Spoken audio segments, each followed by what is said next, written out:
Ladies and gentlemen, this is the main event of the evening. Señoras y señores, live. It's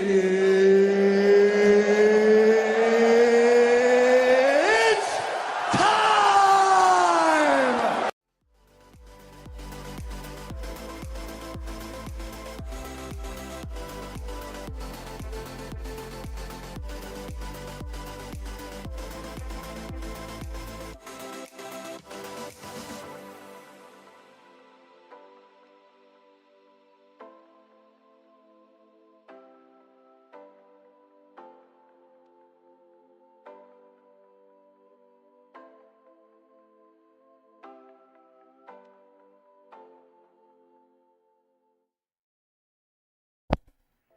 Welcome in, ladies and gentlemen, boys and girls. How are we doing tonight? I hope you're enjoying your evening. We are live in the Action Lab, your premier sports and entertainment talk show on the internet, and we are chilling with you. Hey, there we go. Yeah, hold on. Actually, we got a little Chairman raid. Little tailgate raid there from Chairman. How are we doing, everybody? Hopefully you're enjoying your evening. Welcome in on a spooky edition of the Action Lab Sports and Entertainment Channel. We are here with you on a Wednesday night. We have Halloween on Friday, so we got all sorts of things happening. We got a lot of Week 9 action to get to. We have a lot of We got Joe Quills coming in with a Twitch Prime off the top. Thank you, Joe, for the 20 months. Appreciate that love. Thank you. My man. Welcome in. It's good to have you guys. It is, it's Halloween week. So we've been seeing some scary things going across the sports world. We're going to talk about some of those things. Going to get a little spooky tonight. Now, is there anything scarier than the uniforms we saw on our last show? The nothing will be harder on the eyes than what we witnessed from both the defense and those jerseys. I don't know what was worse, the defense or the jerseys of the Pittsburgh Steelers. Option C, yes. All the above. All the above, I think, is what the answer is there. So there's that. What's up, Riley? How we doing? Took 500 years for Twitch to send me over from Chairman's stream. There we go. Well, you finally made it, so that's good. I mean, you're on that fast track, it sounds like. But welcome in, everybody. Welcome in. I actually forgot a prop to my costume here. I meant to go grab it. I'll have to grab it here in a little bit. The Pistons put up 135 tonight. Let's go. I told you, Chairman. I told you. What was the score of that game? 135 to 116 over Orlando. Good Orlando team. You'll take that, Chairman. Let me take a look at that box score real quick. Geez, Orlando Magic. I didn't realize they're 1-4 to start this season. Cade Cunningham, 30 points, 10 assists. We might have won the Desmond Bain trade. I mean, yeah, 30 points, 10 assists from old boy Cade Cunningham, crushing. So, Chairman, there you go. You'll take that all day, every day. And let's see, what's that? Detroit's now 3-2, 2-1 at home. So, not a bad start to the season. I mean, it's only we're only like week 2 in on the NBA season. My Nuggets in action tonight, taking care of the Pelicans right now. We got. Grizzlies just started. Up on the Phoenix Suns. Memphis, yeah, you got Memphis cruising. Your boy, how's your boy Edey? How's your boy Edey? Well, he's missing the beginning of the season. Oh, that's right. I forgot. I forgot. Yeah, like sprained ankle, everything at the end of the year. Oh, Edey. So yeah, we got the NBA action going on right now. We also got Major League Baseball with one of the better World Series we've had right now. Currently, Blue Jays up on the Dodgers in the top of the 7th, 5-1. 2 on, 2 out. Yeah, at bat you have the Toronto Blue Jays 2-on, 2-out, top of the 7th. It's Alejandro Kirk, the catcher, Alejandro against Edgardo Henriquez. By the way, did you watch the 18th inning game? I didn't realize it was going. I mean, I was passed out a little early that night. I was like, I think I felt what time? I don't know. I fell asleep early that night, and then I woke up to what I woke up to, and I was like, damn, that was crazy. I stayed up until 2 a.m. to watch that. Ooh, no shot, man. I was out like a light. I got a quick little trivia question for you. So there've been 2 18-inning games in World Series history. Both of them have involved the Dodgers. I think the Dodgers won both. I have to check. But Joe, what is the other similarity between the 2 18-inning games? Hint, it actually has nothing to do with the game itself.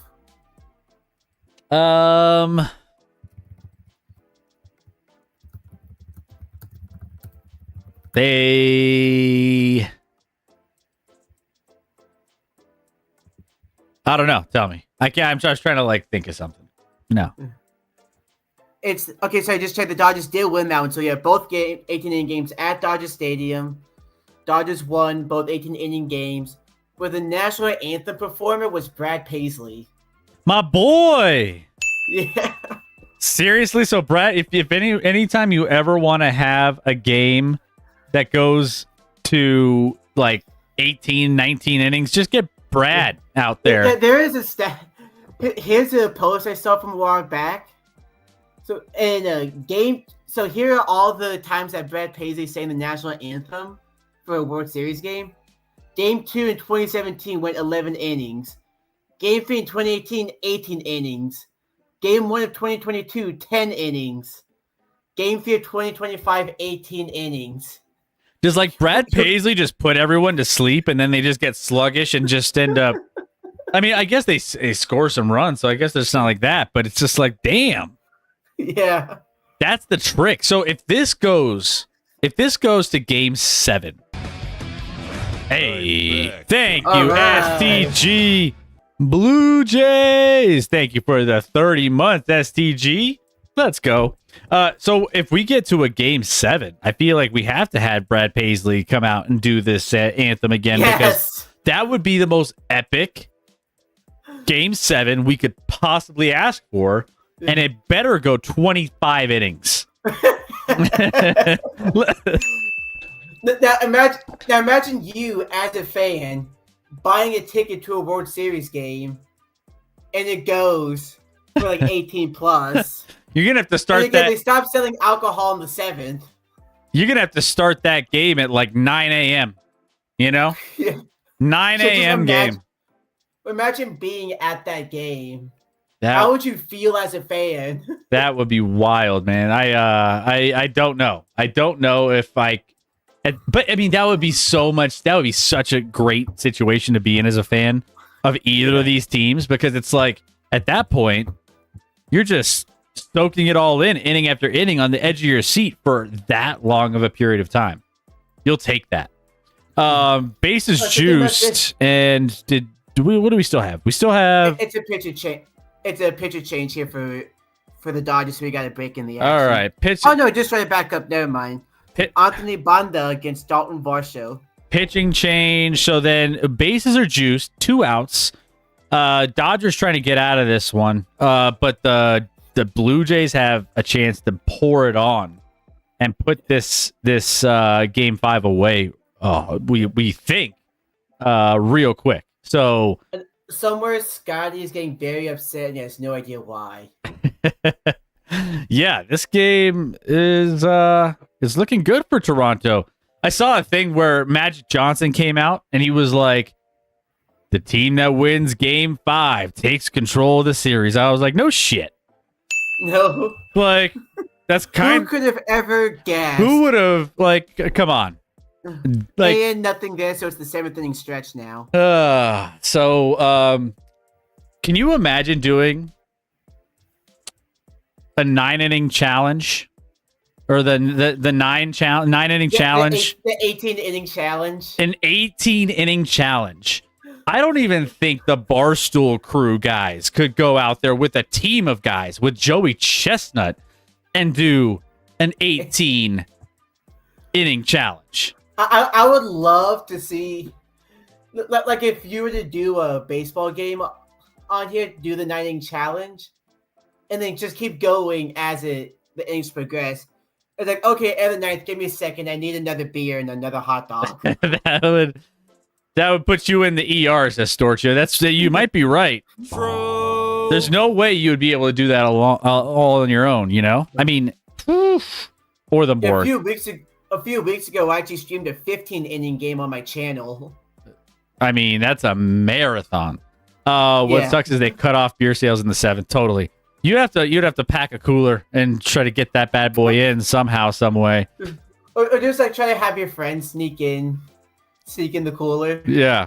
Or like, hey, can you hook me up here? Or shots, take shots. Like what's easy about shots and dangerous about shots at the same time is shot. You can just take a shot real quick and you're good. 1 inning, man, that's fine. Yeah. Then it's also easier to sneak in. You're like, man, this is going well so far until you hit like inning probably 7 or 8. Then It's a trap. You're right, STG. It's a trap. It is a trap. Those things will sneak up on you real quick. Just say, by the way, Rex, speaking of drinking, we got to get our show, our drunk show going here. We have to give the people what they need. So we got to do that. I don't know, Rec, when are we doing that? I don't know. Did you get your bottle yet? Not yet. I'm waiting until we have a date set, so I can get it shortly then. Okay, so we're gonna get a date. I want to say, what if next Thursday we do a community night? Let me double check my schedule here. We're gonna go. Of course, this guy is gonna demand to be there. So if he's out, then it's gonna have to get pushed back again. Thursday, November 6th. I think we make the drunk stream community night for Rec that night. And you know what? Again, Scotty and I will join along. We'll be your Huckleberry there, and we'll join you a little bit on some of this. That'll be a good time. Yeah, it's just like whenever it gets time, I'm just gonna walk through the liquor store to see what I should get. There is a poll in the chat that went up for Rec. So what should we do for that stream? Should we do games? Should we do an Ask Me Anything? Should we do hot takes or other? Vote. Games are always fun. We've done a lot of Jackbox. Jackbox has been a big hit. I'm sure drinking and having a good time with Jackbox would be a blast. We could also do a little bit of some, Ask Me Anything and get kind of crazy with it. We could do a lot of different things. So vote in the poll right now, and we can try to get that planned for next Thursday. Yeah, I don't even know how different I'm going to be sober than drunk. We don't know. I have a couple of few dumb takes. That's the wild card aspect of all of it. So we're gonna have some fun with it. We'll enjoy it, and you guys will too. Let's just put it that way. Yeah. Okay. For example, what do you think is the truth? A, I eat pineapple pizza. B, I eat pizza backwards. I mean, only a psychopath would eat pizza backwards. Really? Right? I mean, especially if it's not stuffed crust. My other is AMA plus games, says Story. I mean, okay. That makes sense. All right. Well, Storchio voted. Vote. Everyone. All right. So we are breaking down week 9 in the NFL today. Scotty will be here. Don't worry. He'll be here very soon. Scotty will he's got his hands full tonight. He's flying solo at the house. So he's trying to get that taken care of. And then we will jump in and we will do some Week 9 NFL. But until then, we're going to go ahead and we're going to... There's some stories that we missed out on that we didn't have a chance to set up here. And for this first story, I will need to go get my prop because I need it for the first story. So, Rec, Okay. keep the people company. Have them all vote in the chat on what we want to do, and then what kind of alcohol are we doing, Rec? Ask the people. Well, so I've negotiated with my friends a little bit on the alcohol. Like I've told I can't do any sissy shots, but of course I'm not doing anything stupid like Everclear. Now, for those of you that wonder why we're doing the alcohol stream, I don't drink. It's not like any moral thing or anything. I just hate how it tastes. But we got enough subs to make me drink, so that's why we're doing this. Oh no.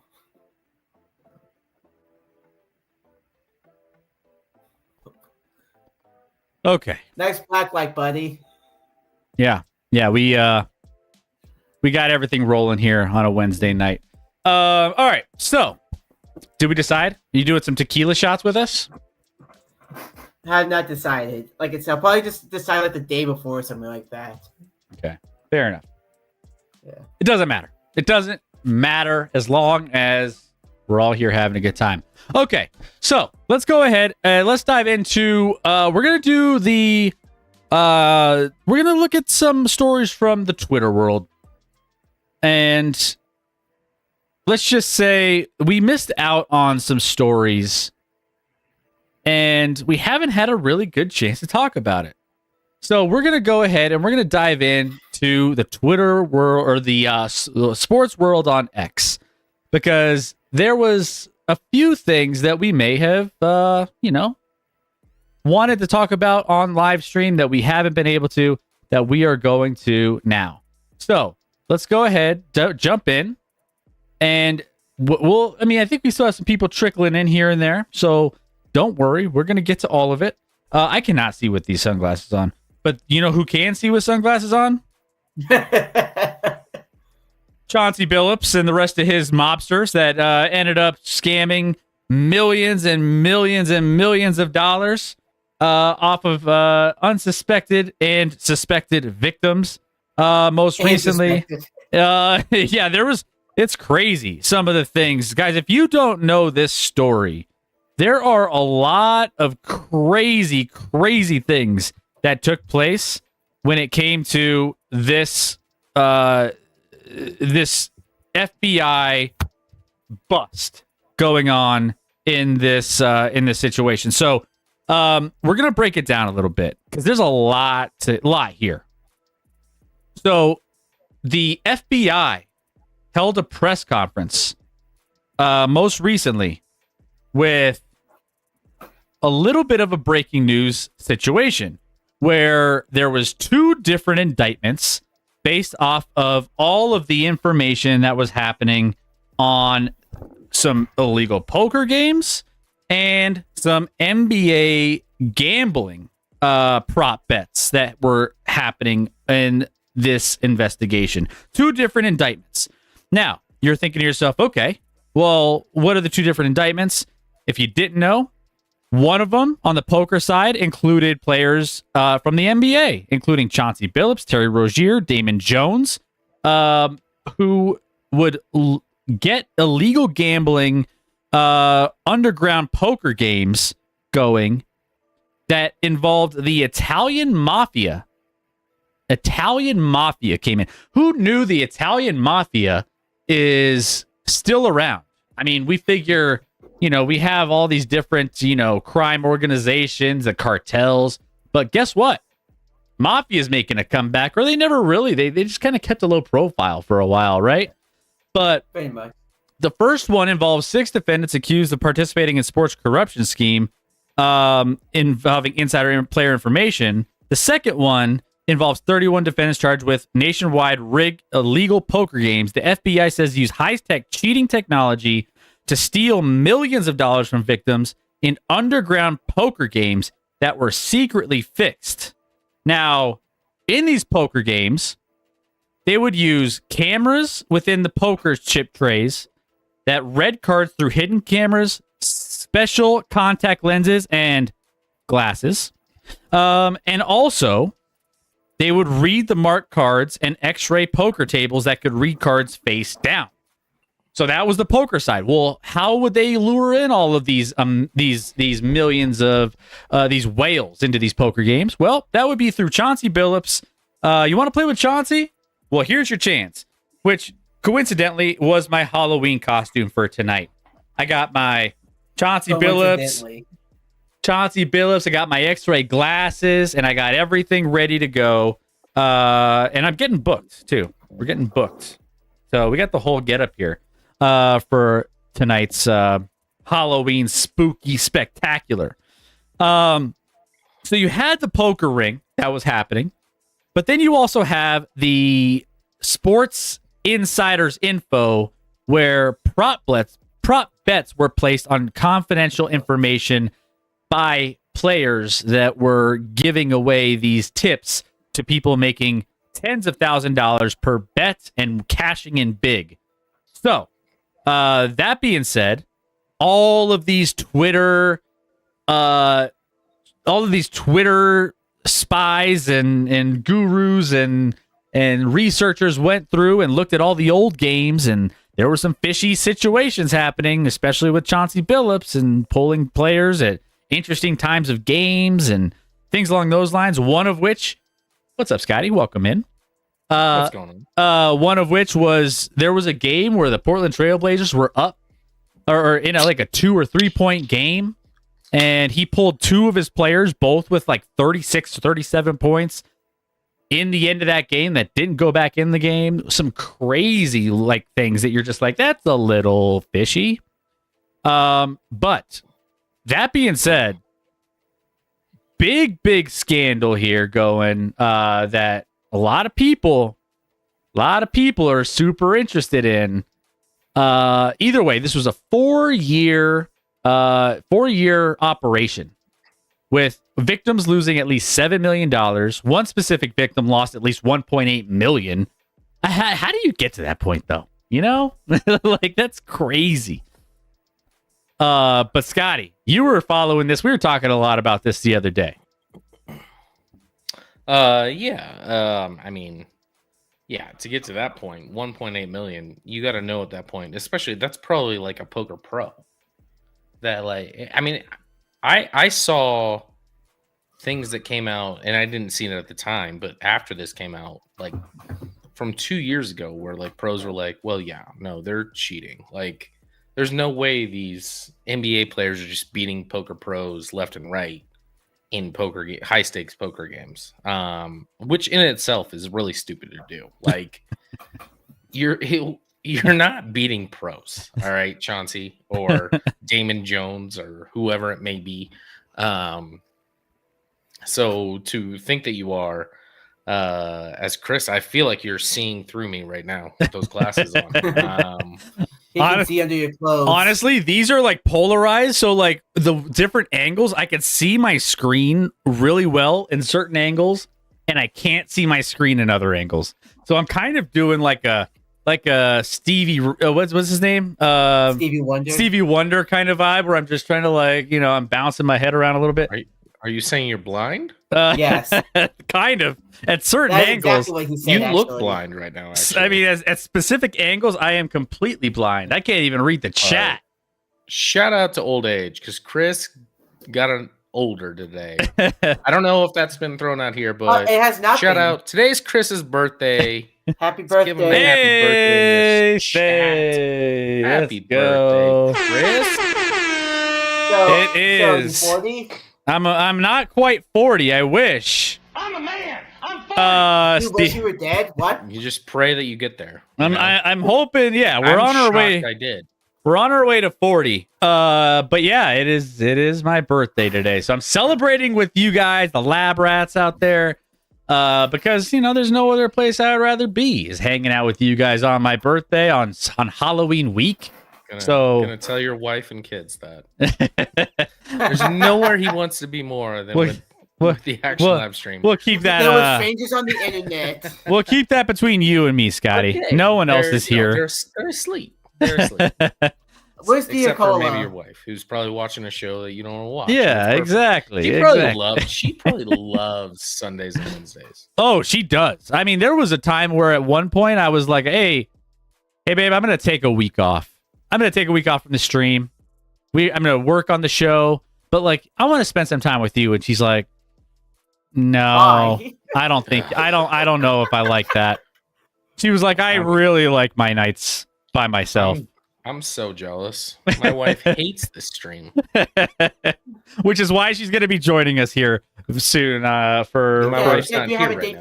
for But that. yeah, she's at the Nuggets game, just working. She's like, I know you don't think it's work, but it's really hard. I'm like, no, you're in a suite with free food and drink, and, talking to adults. It's not that hard. and Scotty's at Not that home bad. wrangling children and hoping they stay in their Also- beds. Also, Yeah. speaking of At this coming up point, with hopefully they will. so speaking of all that, Scotty. But you speaking have to of be the early Nuggets game, on- did you see what's happening in that? Last time I Ooh. checked, they were up by like 20 or something crazy. Chris, this third quarter is right now 34-7. Oh my goodness. I couldn't even see it because I had my sunglasses on. 34-7 in this third quarter for the Nuggets. I don't know if I've seen an NBA quarter like that before. But I mean, granted, Pelicans are not good, but But still, I mean, there was another. I mean, Detroit put up 135 points against Orlando. You had 125 points in Boston, 139 points in Houston. I mean, the scoring in the league is out of control. Scoring is crazy in the NBA this And year. what are the Nuggets averaging? They're averaging 130 a game. The Nuggets are the highest scoring team. Going into this game, it was like 127 or I think it was. 130. Was it 130? I'm looking right now, 130. a lot of basketball players are playing defense again. And everyone is like over 10. I think the lowest is 108 in the league. So, I mean, the Sixers are averaging 129.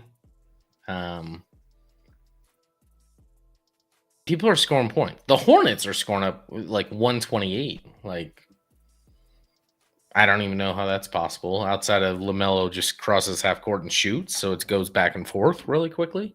Can't ever leave. Do Nuggets fans want to see more minutes for that Greek guy?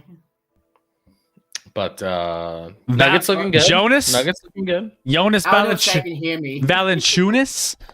Yeah. No, he's gonna get more time. He's gonna be getting plenty of time. Letting Jokic get his rest. Chris Stevie Wonderacola. That's right. Hey. Just waving it around. You know what I'm saying? I can't see nothing in these things. Stevie Wonder, Chauncey Billups, Akola. that's true. Yep. I like that you Yes, said it's sir. a coincidence you're wearing that. I don't know if it's a coincidence. But no, I had this completely planned. So yeah, I like it. I like it. You told me about this costume and I liked it. yeah. I liked it a lot. Just for we went to a neighbor's Halloween party, and my wife dressed up in one of my blue pinstripe suits, and she was my Italian mafia sidekick that was luring in people. By the way, it was a hit at this party. Everyone was like, Did you learn your wife? That's concerning. you got to do what you got to do these days, you know. But yeah, no. That's actually true in the chat. Sorry, I can't hear Rec. This is awesome. I don't hear Rec at all. Oh, Yeah, I can tell. yeah. I can hear Does both anyone of you. else hear Rec? I can hear both of you. Because if not, you're welcome. Because it's all you, Scott. I don't hear him. I don't hear Rec. Yeah, no, it's he's talking. He's talking. I don't know what to do about that. all right. I don't hear him. Leave and come Adam. back. Otherwise, we have some other stuff going on. Real quick, I wanted to talk about a couple other items here. So there was, I want to get people's opinions. This has been floating around, Scotty. I don't know if you've seen this clip here that we have on the screen, but we have been seeing some highlights I saw that. of Giannis Antetokounmpo in the NBA here. So I'm gonna zoom this in here. 2, real quick. Hold on. 3. Collect 4, 1, 2, 3, 4, 5. maybe 6. 5 steps. So And that's with a collect. I'm kind. You could argue it's 6. So you're right here. You see, you have this. Put a poll in the chat. Is this a travel, or is it not? So I don't think it's up for debate. well, there are people who are battling this, right?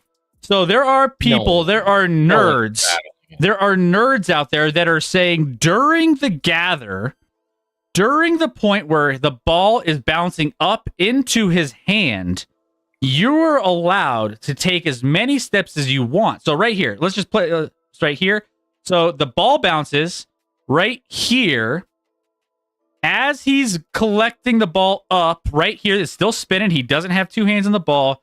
Supposedly, in the rules, you are allowed to take as many steps as you want until the 2 hands are on the ball. Now, this is where it gets questionable, if it's not questionable already. So now he has 2 hands on the ball, but he's already has 1 foot down as he's taking a step.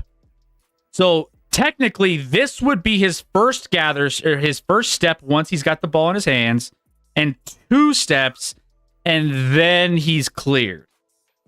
That is not the rule. There's no shot that's the rule, that it has to be 2 hands.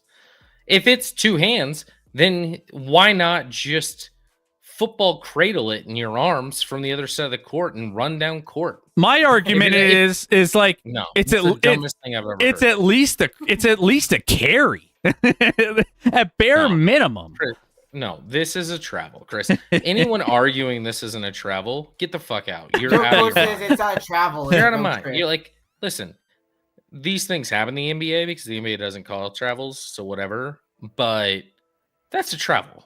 So I don't here, want to hear. so Not until you collect it with 2 hands. Cool. So if I just cradle it in my body with 1 hand like a football, the length of the court, I'm still gathering. so Like, what the fuck are you talking so about? this That's is- the dumbest thing I've ever heard. So this No. is the one. This is the clip here that it kind of is trying to explain it. So right here, still legal dribble. Steps don't count. Chris. That is not. There is no way that's true. And then I haven't looked at the rules, and I can't hear Rex still, so I don't know if he's not talking. Ends dribble by placing both hands on the ball. Gather step 0. Sort of. Both hands on the ball. No. Gather step 0. No. Step 1. Guys. Step I don't. 2. I don't need to hear whoever is justifying this because they're an idiot. Listen, do I care that this wasn't called a travel? Not really. It's a regular season game, and they play 82. Whatever. But this is a travel. Anyone who's arguing that this isn't a travel is a dumbass. They're the dumbest person on earth. I saw this and I don't was need to like, hear- "There's no shot that this shouldn't get called. This absolutely needs to get called." And I was just, so I can take, if I just hold it in 1 hand, I can take 4 steps because it's not a gather till You can take 2 40. hands are on it. a That's the dumbest thing I've ever heard. No, that's not a rule. pair. Find me the rule that says you have to have 2 hands on the ball before you gather. That's the That's dumbest thing I've ever heard. Can we put the rule in the chat? No, I'm not looking. Is Chairman the one arguing this? No, he's not. For a player who receives a pass or gains possession of a loose ball, the gather is defined as the point where the player gains enough control of the ball to hold it, Yeah. change hands, pass, shoot, or cradle it against his body. According So to again, whoever made up this lied. They lied. Or they were just very, very mistaken. Because guess what? He had possession of the ball for a long time. The whole time. It's a travel. It's a travel. I mean, It's not only just a travel, it's an egregious travel. even if all right, well, my argument that this is a travel starts right here, right? There's so no argument that it's just a travel. I like- think it's 5 steps, Chris. I So- don't think this. Why are we debating this? no, I'm just saying. Whoever posted this is an idiot. So if you were to just look at this in a vacuum, just starting right here, the ball is in his hands. He's got the ball in both hands. Let's stop right here. Don't ignore the box. He's got the ball in his hands. 1 foot is down. He's got the ball in his hands. Still 2 feet and 3 feet. So it's like even if you don't even take into account the gather, it still looks like a travel. Well, and Chairman says yes, there is reference to putting 2 balls in the hand, or 2 hands.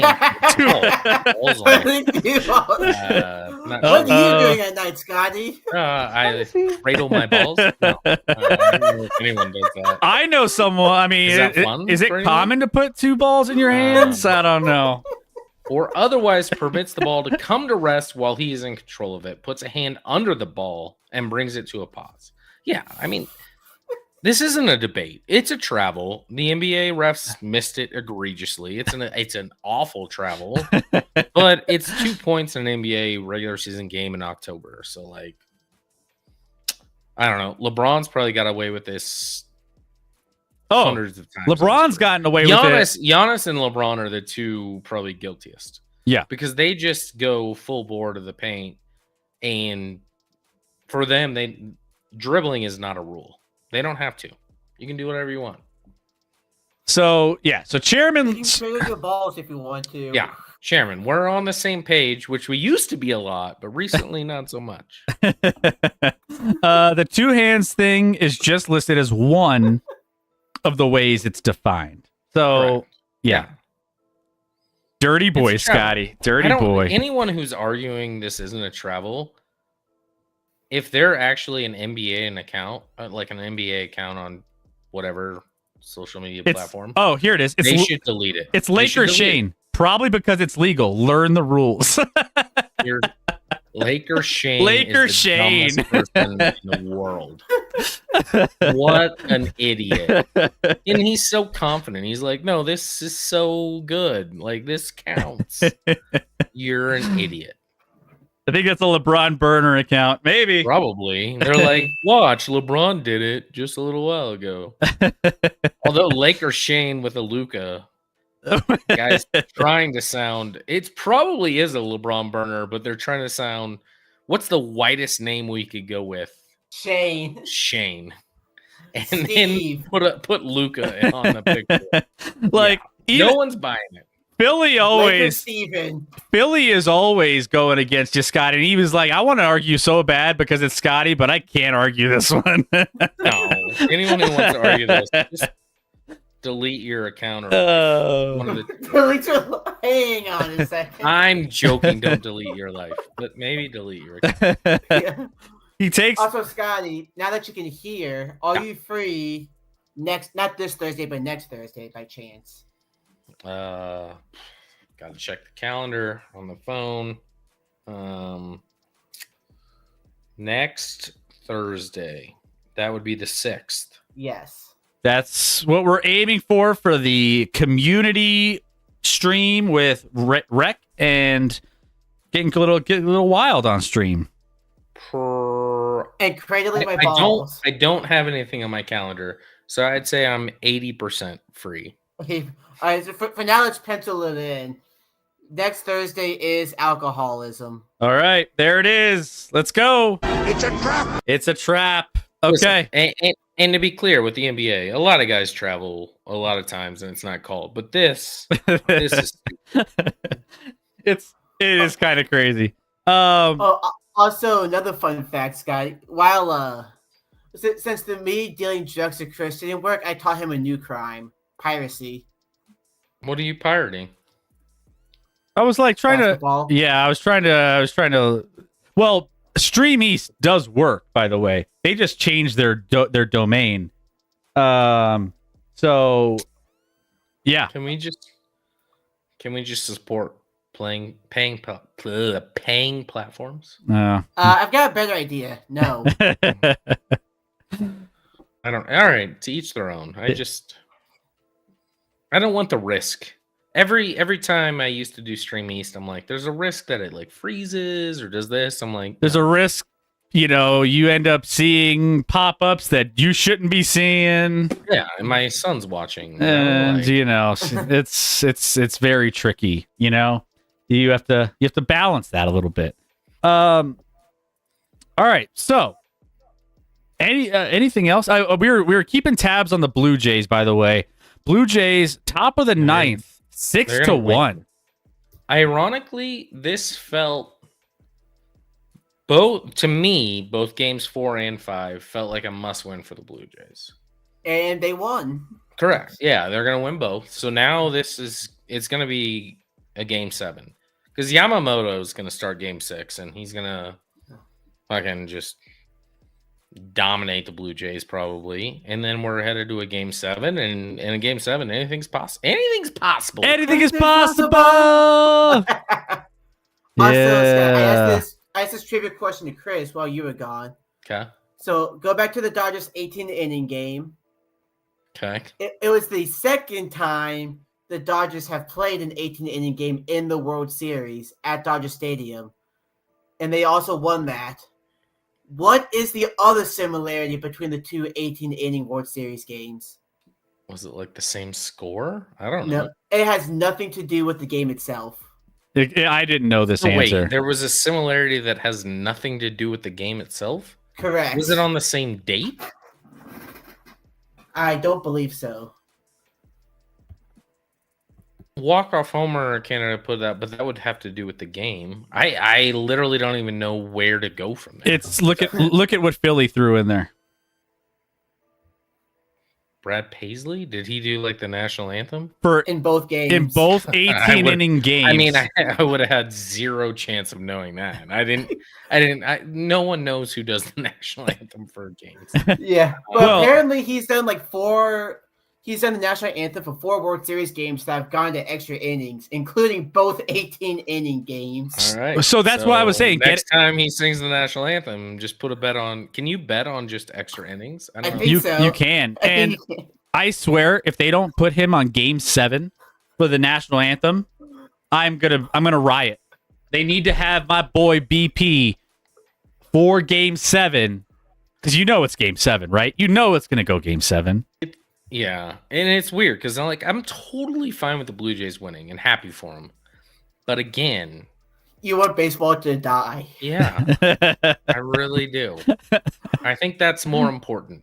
I think that's more important for everyone, not just me, but everyone who loves baseball should want baseball to die. Sacrificing for the greater good, Scotty. Yeah, The greater good. I'm hopeful it won't, but where are the Dodgers? 4 and Dodgers in 5 people get wrecked.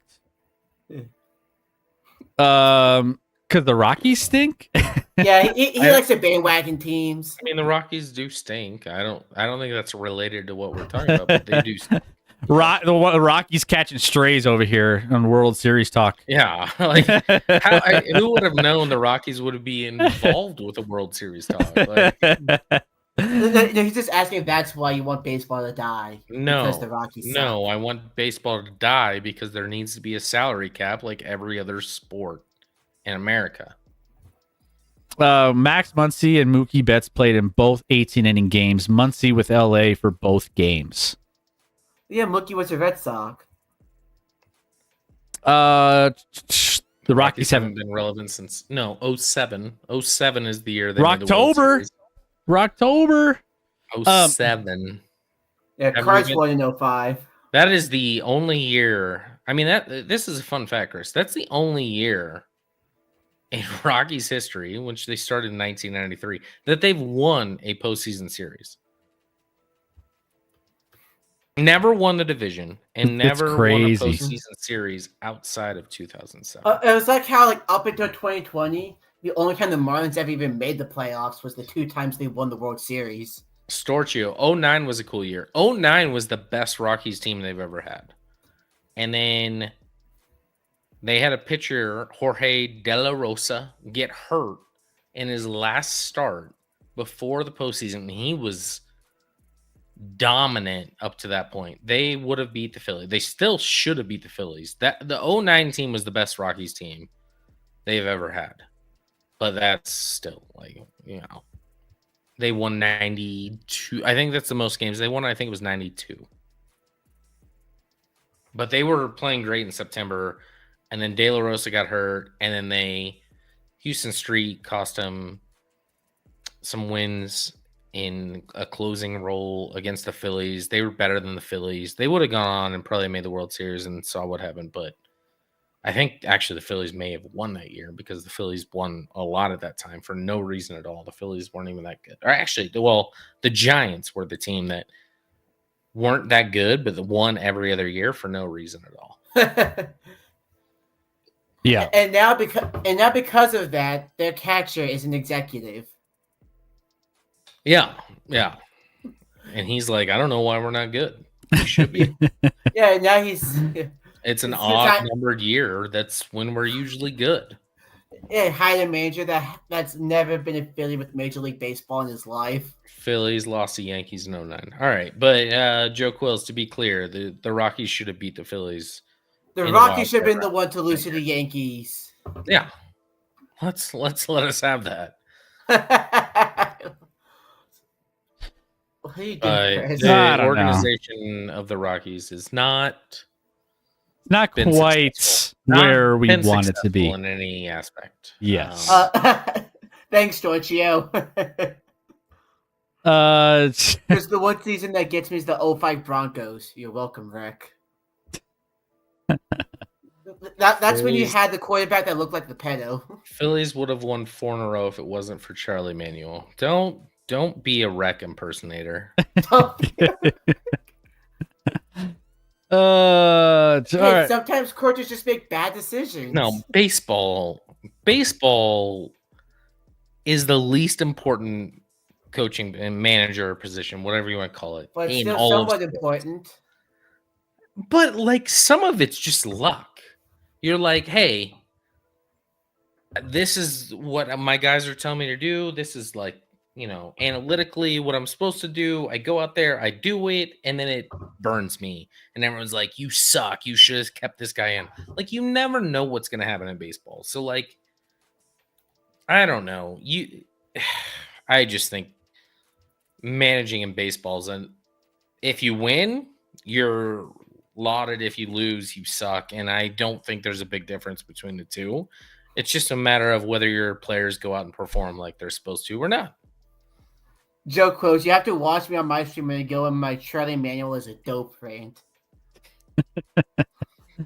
Charlie Is he Manuel. more or less of a dope than Ollie Marmol is? Captain, they have to decide when to pull people, and it's especially important in postseason. Sure, but when you pull people and when they're pitching, let's say they're pitching pretty well, but they walk a guy in the 6th, and all of a sudden you're like, oh, they might be losing control. And then you put in a relief pitcher who's done great all year, and he gets burned. The manager gets blamed. Instead, it's a great job to be a relief pitcher in baseball because you never have fault. It's always the manager's fault for putting you in the game when you suck. And then you get shelled, and then you're just like, okay, well, now you get to sit Baseball's down. And unpredictable. You don't know when you make a change, it doesn't mean it's going to work out.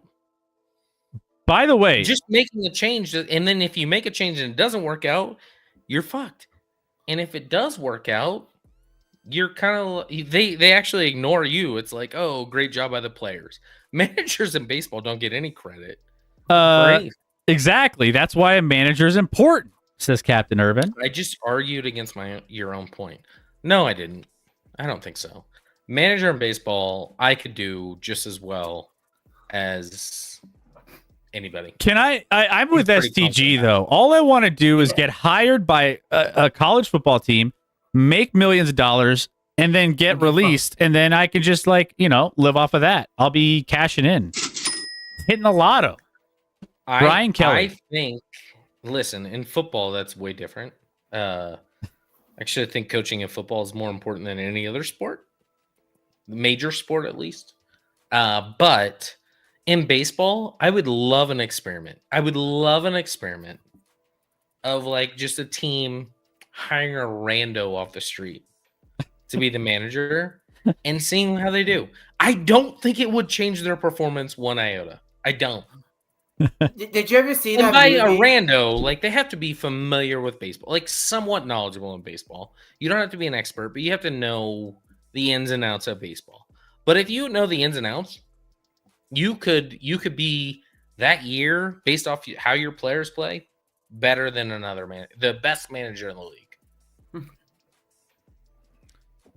I will go to my grave saying managers in baseball don't matter. Yeah. I will go to my You'll grave die on that hill. I'm right. I'm right. I will meet Jesus and he'll be like, "You're right, dude. You're so right.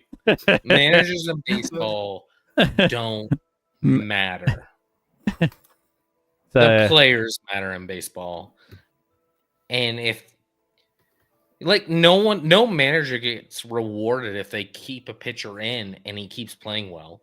But if you take a pitcher out and all of a sudden it goes bad, you get like everything's negative with managers. There's no reward. That's Rex's favorite kind of thing. Yeah, well, in baseball, it shouldn't matter. Anyone could manage baseball. It's the biggest joke. The fact Captain Urban, I wish I could argue you in person. The fact that managers are paid millions of dollars in baseball is a joke. It's a joke. I mean, there are different things. Like, I mean, what are going back to, for example, 2018, for the first half of the season, Cardinals were the worst defensive team and the worst base running team in baseball. Okay. They fired their manager at the All-Star break. Back half of the season, best defensive team, best base running team. So, seems like the coaching change definitely mattered that year for St. Louis. Absolutely not. That is the most like wait, all of a sudden the guys that couldn't field just started fielding based off their manager telling them to, oh, by the way, make sure you field well? No. Teaching you something different. No, bullshit. They're in the major leagues. They know what they're doing. There's no coaching involved in the field, really. I mean, there's some if you're changing positions or whatever. But if you're in the major leagues, you played that position your whole fucking life. Don't give me that a manager at the All-Star break coached differently to help you. That's just the most random stat ever. And he didn't do a damn thing to contribute to that. It's just amazing. What about the base running? I would like to know what the analytics are with base running and how that is integrated into baseball because I'm not familiar with it. Maybe they were more conservative. I'd say more aggressive. Okay, and that could be a thing. Like, hey, let's just be aggressive because we're shitty. If you're changing your manager at the All-Star break, you have nothing to lose. Yeah. You're shitty. Yeah. So, I mean, you might as well be aggressive. And then that continued all throughout his tenure until he got fired. Oh, he got fired? Yeah. I thought he was the best manager to ever exist. I never said. He changed them from the worst defensive and run basing team in the league to the best. Yeah. With a 50 game sample, which by the way is a third of a season. He got fired after I think it was 2021. It's 21 or 22 that he got fired. Why would he get fired? He's a genius. He's a miracle worker. He got fired because he and the president of baseball ops did not see eye to eye on the vision of the team. Were they the best base running team in the league and the best defensive team in the league? No. The next year, I bet they weren't. I bet they were average at best. Like, that's too small a sample size, and it's just... not. You can't correlate. You can't correlate. They were the best defensive team in baseball for a few years under this guy. I just think defensive baseball, you can put them in proper positions, but that's not how they rate metrics in baseball, right? Like they rate it on based off where it's hit and where you're at, whether you make a play. Yeah. I don't think a manager can change anything in a third of a season to make that work. So Captain Urban, the manager, also picks the staff? I think that's absolutely random. The manager picks the staff. Yeah. Mostly, probably. I think there's probably, depending on what club you're on, you have the GM involved in that as well. But sure. That might be more important role than how you deal with the players. In baseball, you're like, hey, by the way, go hit the ball. Oh, by the way, defend the ball when it's out there. Like catch it, throw it, catch it, and throw. It's not that complicated. Like the Yankees could use a new manager. These are major fucking leaguers. The easiest job in the world is being a manager of a baseball team.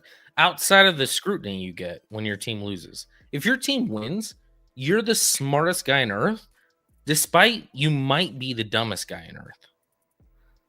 Like, you don't have to be smart to win baseball as a manager. You don't. I will go to my grave. It's not that complicated. It's not that complicated. STG. I mean, wonder what Chris Stevie Wonder would know. He's blind tonight. Like, I'm blind to feel all like of I'm it. going on a soapbox with, and I know we want to get to our previews, but like, baseball's not complicated. What did he do to coach the players differently to field the fucking ball when they're in the major leagues than they've ever been coached before? Nothing. He did nothing. I wonder. He didn't do anything. We should get Tomlin in, a rah-rah guy for a baseball team. A rah-rah guy who just all he's there for is to hype up the dudes that know how to play baseball and just be like, juice them up. Get some veterans. Like, is Dave Roberts a great manager? Nobody knows. They just have a shitload of talent. They have a shitload of talent. And that's fine. And good for him for getting in that position and getting paid millions of dollars to do jack shit. So STG wants you versus me for a Tomlin rant. Well, I feel like we've done. Cameron agrees. Basketball's a close second. Football is easily, as far as head coaching in the four major sports, football is by far the most important. Yeah. By far. And I put baseball a distant last. I mean, yeah. From one thing I've heard is like with hockey, like a lot of times if the play just breaks down, it's just like, okay, we're on our own. Let's see what we can do. I'd put hockey third. I think it's football, basketball, hockey. I think basketball is definitely one of the top. I mean, I feel like basketball, you have to have an offensive, defensive scheme. You have to, I mean, the switch. But all the coaches have those. Yeah, well, but like you have like to have strategies within a game on like, all right, like you want the ball in certain players' hands. You want to have certain plays where you're screening for certain players to get certain players on other players, and it's like you're drawing up a lot of those. You're game planning for a lot of those. I mean, it's second to football for sure. Yeah, football.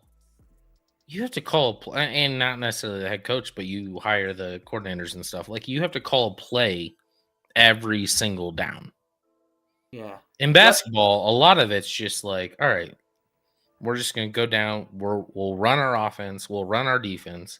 Now, there's game planning. So basketball coaches are important for sure. 1,000%. I mean, I watch enough basketball to know, and especially with like, you know, certain teams on certain players on how to like, you know, trap certain players and the different levels of screens that you could go 3 screens deep on an entire rotation to get what game plan you want or play you want offensively or defensively to get the ball in the right player's hands. Like that's practice, that's put in by the coach. Unless you have a player like Nikola Jokic who can do that on the court as a coach, it's hard, and you have to have a coach that's going to put the game plan together. Otherwise, you're going to be a trash basketball team.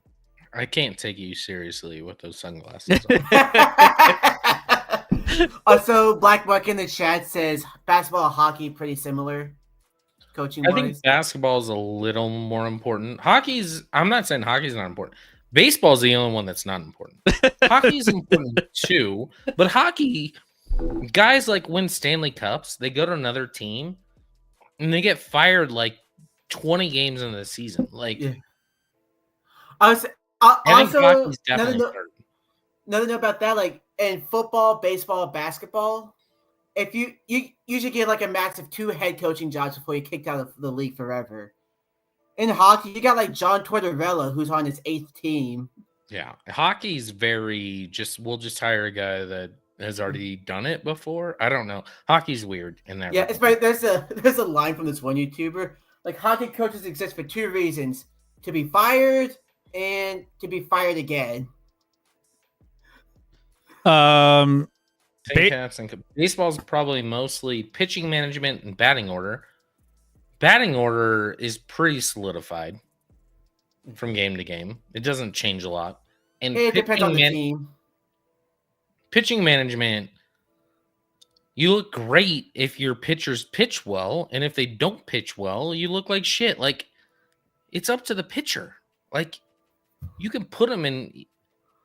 I mean, Yamamoto could go out theoretically in game 6 after dominating this whole postseason and look like shit. And then all of a sudden people will be like, Dave Roberts is an idiot for keeping him in too long. And I'm like, the dude's dominated the league.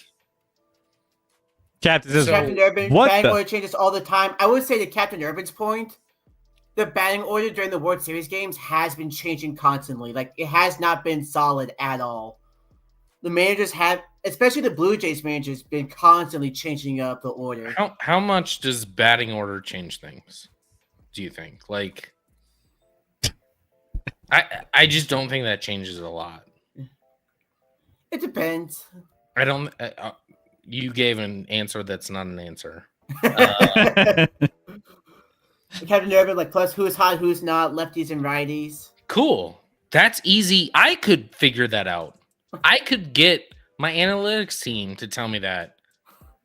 And I could be the manager and just be like, well, based off my analytics team, this is where we should put players. It's not hard to be a manager in baseball. You have a whole team telling you what to do. Is it the You need to make like is it the speed of the game that kind of goes into it too? Like, I mean, in the NFL, you have to make decisions quick in certain aspects of those types of games, right? You have to be able to, on the fly, decide how you're going to approach certain situations. Where baseball, you have a little bit of time, right? It's a slower game. Is that? I mean, could you make SCG saying that the Blue Jays manager messed up in the 18th inning game with his substitution? You can't as a manager think a game's going 18 innings. Well, no, You he's just saying like with like his substitution choices were not good. That's what he's trying to say. I mean, maybe the base running wasn't good. How about that? Was that on the manager? No, he's not out there. You didn't think you were getting on this soapbox tonight, did you? No. I'm so right on the baseball soapbox. so- I have zero doubt that I'm right. I mean, we didn't even know we were going down this rabbit hole. This could. You want to get crazy on a Thursday community night? We just bring up baseball managers and if they're important or not. yeah, just wait till we get back into the Tomlin debate. You're wrong, but changing Especially your with a couple opinion. of shots in me. SDG says you're wrong, but changing your opinion is like talking to the sky. But why am I wrong? Tell me why I'm wrong. And you're just going to say, well, they have decisions to make. Of course they do. But they make decisions probably based off analytics, which they're told by their analytics team. And then it doesn't work out, and then it's the manager's fault. I also think sometimes teams can overuse analytics. Like I know baseball is the most analytically driven sport, but still should not be as analytically driven as it is. So, Like you still need a little bit more of like Tell the old Dodgers school. that, because they're probably the most analytical team in the league No, they're the most spending team in the league. with analytics and their roster. But analytics, they spend more on analytics than anybody. yeah, go outside, nerd. Can you believe there are 2 games left in the World Series? If the Dodgers win Game 6, Might be one. But Yamamoto, I assume, is going to start Game 6. Yeah. By the way, I do have a kind of a funny thing with Scotty. I do. I think this will go Game 7. Well, first I have potato wing, so this is great. Game 7 will happen in this World Series. Bank on it. Right now, the Toronto Blue Jays minus 240 to win the World Series. The Dodgers, you're getting 2-1, basically 2-1 on a team that is probably going to have a good chance in a Game 7. It's 2 games on the road. They got to win, so I get those odds. Listen, I don't know what's going to happen. I feel like the Dodgers will probably win Game 6, and then Game 7, we'll see. Let's see. But coaching does not matter. Toronto Blue Jays plus 120 to win the next game. Dodgers minus Plus 120 at home. at home plus 120. Dodgers minus 142 to win that game. Game 6. So I'd still bet Dodgers because No one's hitting Yamamoto right now. No one. So a funny story about that.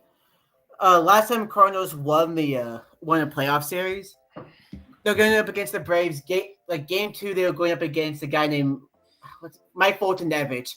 Dominated the Cardinals in that game, untouchable. Later on, he comes back for the do or die game, win or go home. He didn't make it out of the first inning. Exactly, and that's probably the manager's fault. No one blamed the manager. Everyone blamed Foltynewicz. I hope Chairman's not here to remember that, though. It's just baseball's so random in that. Like, you do what you think is right, and it's probably the right decision, but then it doesn't work out, and then everyone says you're wrong. Yeah. It's easy to go after the fact and say it was wrong if it doesn't work out in baseball. Also for the Mets this past season, I blame the GM more than I do their manager, mainly for that Ryan Helsley trade. Yeah. Chris, you have like your like in your sunglasses, you have like the light ring coming in, and it's tripping me as well. I could like line it up right there. I could you get to line it up and see exactly what cards I have. Yeah, that's how I'm able to cheat people out of their out of poker Sorry, games. Hauser. Yeah. Nice costume, by the way. Thank you. I thought I'd rock a little bit of the Chauncey Billups. I'm fairly confident that Rec, with the right talent, could lead a team to a World Series. That's how unimportant the manager is. I mean, I am knowledgeable about the sport of baseball, so maybe. You don't have to be. You don't have to. You don't have to. Let's see. A lot of teams would hate me though, because I am not very. Come on, man. Come on, man. So, anyways, let's put a poll in the chat. Who's gonna win Game 7? Because it's going to Game 7. I was going to do a poll in the chat about. You're already going to Game 7. That's. No, I was going to do a poll in the chat about if managers Guaranteed. are important. Yeah, Guaranteed. Do a poll if managers are important, and I guarantee it will win as managers are, but they're wrong. They're all wrong. The disrespect, get wrecked. So, anyways, we'll. I mean, there's no guarantee. Game 7 will happen. I think so. I think there's guarantee to Game 7. I think this will be Game 7. Joe Quills. If you remember last week, I said Toronto win 6. This series is over. Joe Quills gave his personal stamp of approval. It's definitely not over. I agree with Yamamoto going to Game 6. It'll go Game 7 likely, and then Game 7. I don't know. All bets are off, and the Blue Jays could definitely win that. When would Game 7 be? When would that be? By the way, Game 6 is on Halloween. What are they doing? And then Game 7 is the day after. Game 7 would be that Saturday. So Why Saturday. Does the World Series line up with Halloween? That's so stupid. It always has. That's dumb. Yeah, it's kind of If wild. you're a good parent, you have to go out with your children trick or treating. Would you rather go trick or treating or go watch the World Series? That's not the question.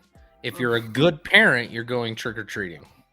I mean, if I would rather. Well, I don't even. or alternatively, because the game's at 7:00, you go trick or treating at 5. No, do that for but about a couple hours, and then you watch the game. You're leaving out half the country. Well, at least the West Coast, which the game's starting at 5. Well, who cares about the West Coast? Well, one of the teams is on the West Coast, Rec, so they might care. LA people are spoiled anyways. They don't need to go trick or treating. It's a different kind of trick or treating out there, you know. Let's get to the NFL though. Let's. That upset that his wife is going to miss the World Series. My wife, if I told her the World Series is happening, she may not realize. Yeah. She's like, And I guarantee if I asked her either team participating, she'd have no clue. she's like, World Series. I just went to a basketball game last night. Like, you know, she wouldn't even be. She'd be like, wait, what? What is this? Let's get to football though. We have week 9. And let's get to some of. By the way, the poll is still up in the chat. So vote, vote, vote. Our baseball manager is important. So far, 3 votes, of course. No votes for hell no, and no votes for maybe. We haven't even have a maybe. People voting for, of course, it's important. So we'll have because the Axelot community is full of smart people. They could manage a team, I guess. That's how smart they are. That's how amazing our community is. Week 9 in the NFL. We got the Falcons and the Patriots. Atlanta Falcons visiting New England on the road here. New England 5.5-point favorites at home. Minus 240 for the money line for the New England Patriots to win this game. Plus 198 for the Falcons. Over under set at 45.5. I'm still out on the Falcons, Scotty, so I'm not touching this game. But you're out of the ATL lab. I'm out of the ATL lab for a couple weeks. They're in timeout for me. They're on the back burner for me. But either way, this is kind of a weird game that I just don't know where I feel like I land on it.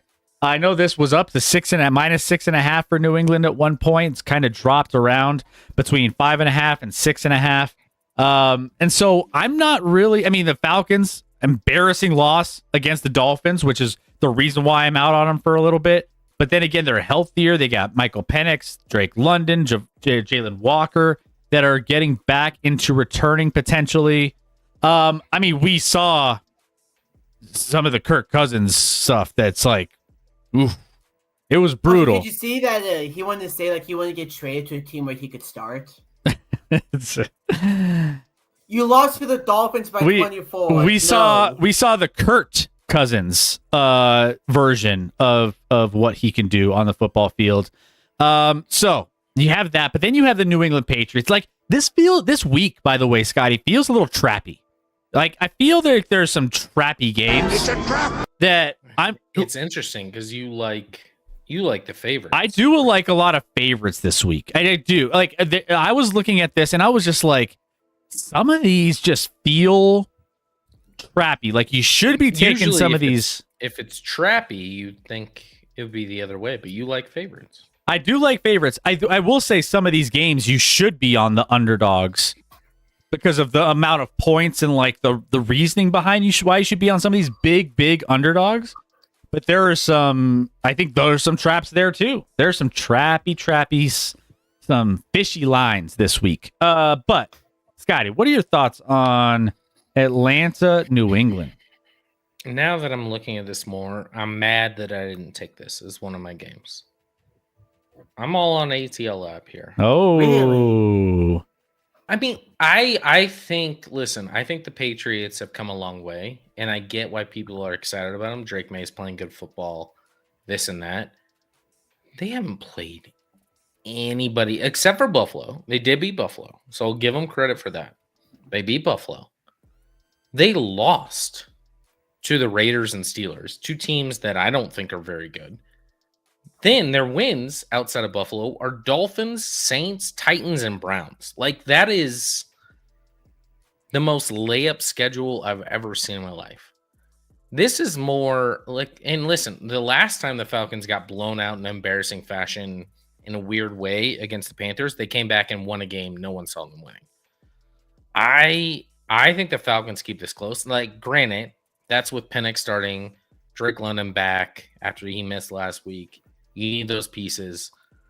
I think the Patriots are getting a little too much love right now. I think the Patriots are a good team, but not a great team by any stretch.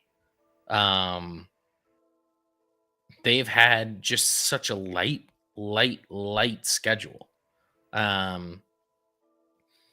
So for me, I think the Atlanta keeps this close. New England should win this game, but at 6.5, if this was 7, I would dump money on Atlanta. I think Atlanta keeps this close.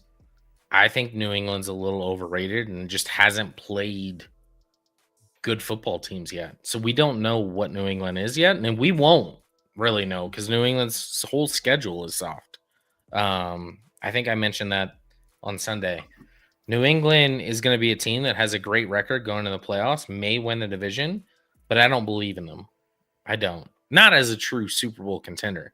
As a team that's much improved and you have a really solid quarterback and all those things, fine, great. But like, I think we need to chill on the hype on New England a little bit. And I didn't pick this as one of my games of the week, but I like Atlanta plus 6.5.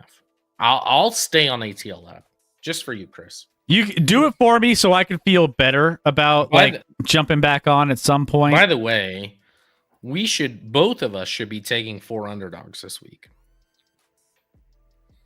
I don't know if you know this, but last week favorites went 14-2. It was a very chalky week last week. It was the most chalky week in the last 40 years, Chris. Yeah, it was kind of crazy. Not just a little chalky. It was a lot chalky. And so if favorites go 14-2 one week, historically, or even if they do well, if favorites win a bunch the week prior, historically, betting wise, it falls back to the other side quite significantly the next week. Also, while I wanted to bet a lot of favorites this week, I'm like, oh, why wouldn't this team win? Why wouldn't this team win? I was like, Vegas knows a little bit, and like, I don't know. I think Atlanta covers here. A lot of swing. It's going to swing for sure. I think. Looking at the 5.5 Patriots minus 5.5. 82% of the public and 62% of the money all on the Patriots in this game. So everyone is kind of jumping on that bandwagon. The line keeps dropping. It was again 6.5. Now it's 5.5 all of a sudden. So people starting to kind of come around on some of these betting trends here for these games. But also, a side note in this game, Patriots have traded away 2 death pieces in the last couple of days. Yeah. Guys we knew they were going to trade, but yeah. Keon White to the Niners and Kyle Duggar to the Steelers. Congrats on Kyle Duggar. Let's see. What else do we have real quick? Trap game, because who even knows if the Falcons will be bad ones? Like, the Falcons have been like a roller coaster this year. Like, they have been losing like bad games and winning big games. And then all of a sudden you're just looking at it like, who are we going to get from week to week? Hauser's a Falcons fan. What are we going to get this week, Hauser? What are you hearing on your end of the world when it comes to your boys? I'll let you jump on and get me back in the fold with the ATL Lab. It's not one of my best bets of the week, but I think I would like this number better if it was like 6 or 6.5. It was 6.5. It was 6.5 when I looked at it earlier today. Yeah, and made this graphic. If there's some 6.5s out there, then maybe I'll jump on it. If they're still out there. So, all right. Next up, Broncos and Texans. Right now, we're currently looking at a game that's in Houston. Houston minus 1.5. I think this flipped, didn't it? Wasn't Houston plus 1.5? I think it was. At one point, and the betting lines pushed this game opposite, so it completely flipped. Now, Broncos 1.5 point underdogs on the road, and Houston is favored. We got minus 130 on the Houston Texans to win this game, plus 110 for Denver. Over under set at 39.5. And this game, I don't like. There are some things in this game that I'm just like, I'm kind of hesitant with. I think this is going to be a grindy kind of game. And a lot of what I'm seeing is Texans. A lot of people liking the Texans in this game. And Broncos are one of the, like, this is kind of one of those things where kind of like what you said with the Patriots of like everyone is really high on Denver right now. Texans kind of had one good week, but the people are still kind of like trying to figure them out and whether or not that 1 week was good enough. I don't know. This is a weird game for me. So I don't know how to feel about it. I stayed away from betting either of the sides here. I was kind of looking at the over-under total as an option in this game. And even then, I feel like everyone is kind of piling on. Well, actually, wow. I'm looking at the over-under money in public. 83% and 91% of the money Under. on the over. Over. Thinking this is a low number. And I'm It like, keeps getting lower though. That's interesting. that's interesting. Like all of a The sudden, number keeps getting lower, but people are betting the over. That's why I can't bet this game. this is a trappy game too. I can't bet this game because I wanted to bet Houston because I think Denver's going to struggle against that Houston defense that's been great this year, minus one game. But I don't know if Houston's offense, even without Pat Surtain for Denver, Houston's offense and without likely Nico Collins, we'll see. I don't know if and that offensive line is abysmal. I'm like, I can't bet either side here at all. I can't trust either side. Yeah, I can't trust. And the number's too low for me to bet under, but I'm not going to bet the over. Yeah, this is a tricky one that I just don't know. I mean, I feel like this is one of the better defenses. Like, I don't know. This will be the best front seven the Texans have played all season. The worst offensive line the Broncos have played. The best offensive line the Texans have played all season. The best front seven the Broncos have faced all season. But yeah, I still am questioning whether or not Denver's going to run away with this game. And I don't think they will. I just don't see it. But then again, I don't see CJ Stroud. I think last week was kind of a blip on the radar as well. I want to see it in back-to-back weeks. And I can't do that and play this game and bet this game and do that and feel good about it. So for me, by the way, 84% of the public, 76% of the money on Denver. It feels basic, but the team that wins the turnover battle here is going to win the game. It's going to be low scoring. It's going to be ugly, probably. Neither offense is overly impressive. I know Denver got on stride last week and the last quarter of the week before, but Dallas, again, I think Dallas has the worst defense of the league. So I don't know what you can take away with that from going from Dallas to Houston now. I think Houston will take a lot of things away from Denver, but I can't trust Houston's offensive line to protect CJ Stroud enough to move the ball. This game, I feel like is going to be a 2017 game based off of who gets more turnovers. It's going to be ugly. Seeing the money and seeing the money in the public that heavily on the over makes me just want to just pound the under in this game. Well, the fact that the number is still moved under with the betting on the over is it's weird. Kind of a trap point, a point to take the under. Yeah. Yeah. So yeah, currently I'm seeing 39.5 in this line. So kind of crazy. But I guess we'll see what happens. So neither of us. Big game for both teams. Big game for both teams. Yeah, I mean, this is probably one of the tougher games. So you got Denver. They have Houston. Then they have another one, and then I think they have KC. Right. So I think the next they have one, Houston, then they play Thursday against the Raiders. Yeah, that's what it is. They have KC. So. Yeah, interesting game in this one. So we'll see what happens. But it's going to be one of the better ones, I think. Maybe not. So someone said Jets Broncos 2.0, kind of like a ugly, low-scoring game that no one's going to want to care about. You might. I mean, it might be that way and when it's all said and done. I mean, the Broncos, 2 of their last 3 wins were by 1 point. So could be that way, but if they win by 1, they cover the spread. So that's right. Maybe tease the Broncos. That would be a interesting teaser. 1 or 2 points. I guess they beat the Jets by 2. Yeah, and then the Giants by 1. So teaser candidate if you want that one. All right, let's get to the next one here. Colts and Steelers. The Steelers, after that disappointing, awful performance, they put up last week that really, put me in a spot where I was questioning reality of my gambling addiction. Now, okay, Rosier. And now here I am, looking at an Indianapolis Colts and Pittsburgh Steelers game. Spread. Making another bet.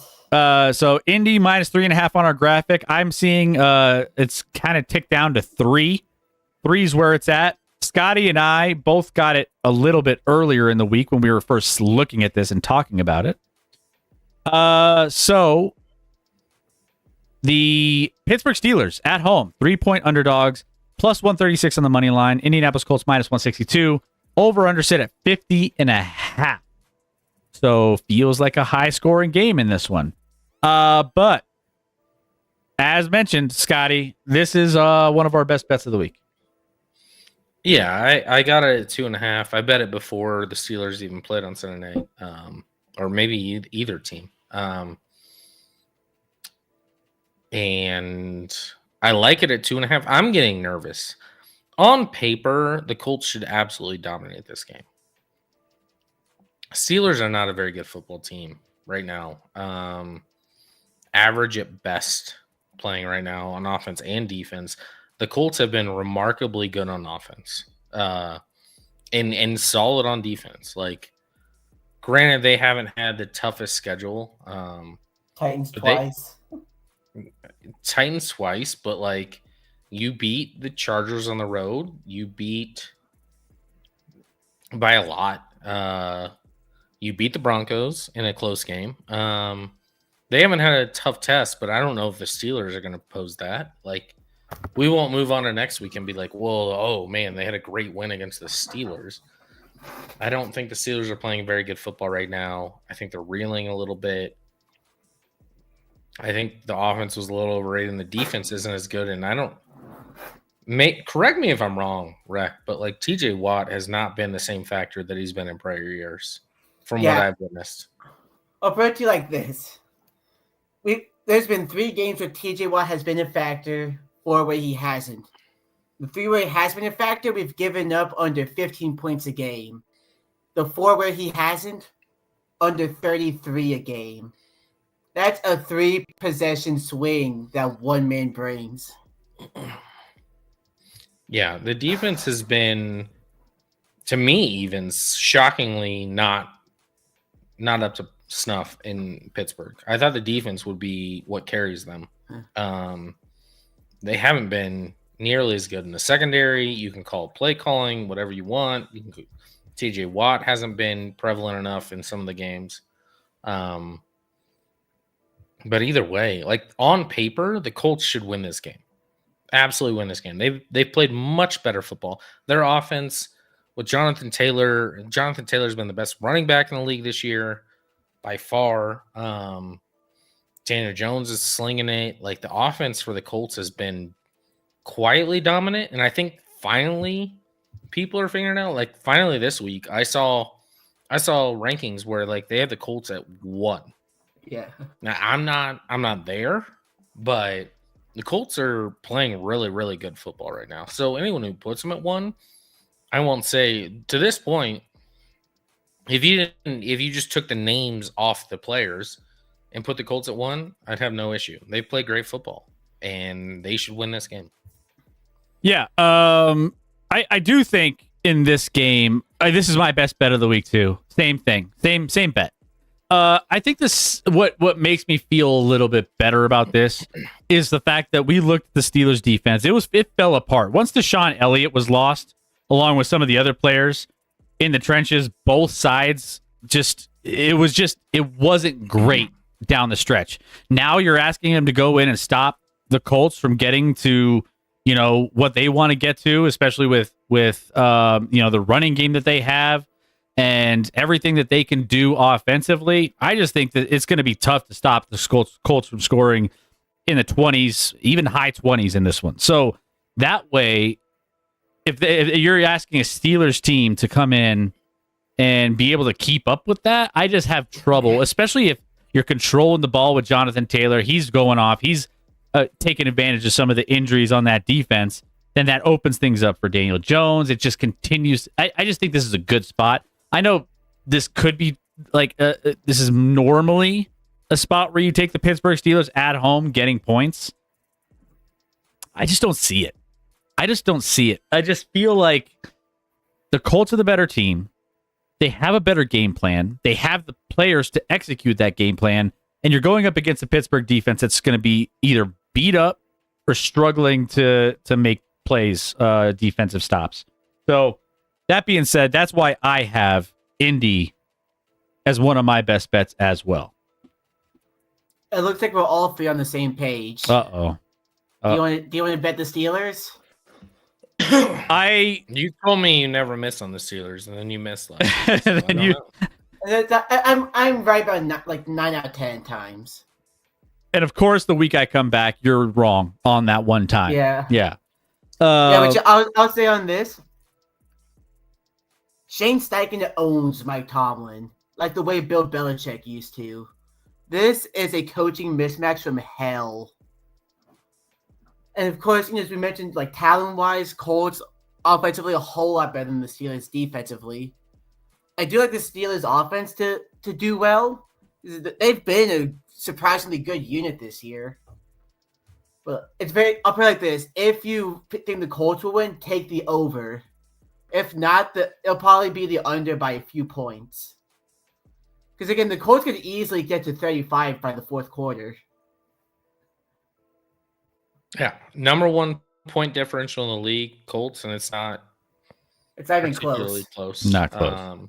Yeah. I think someone put the stat out there before Monday night, which I think New England was 2, but now, of course, the Chiefs are 2. It's not a big deal.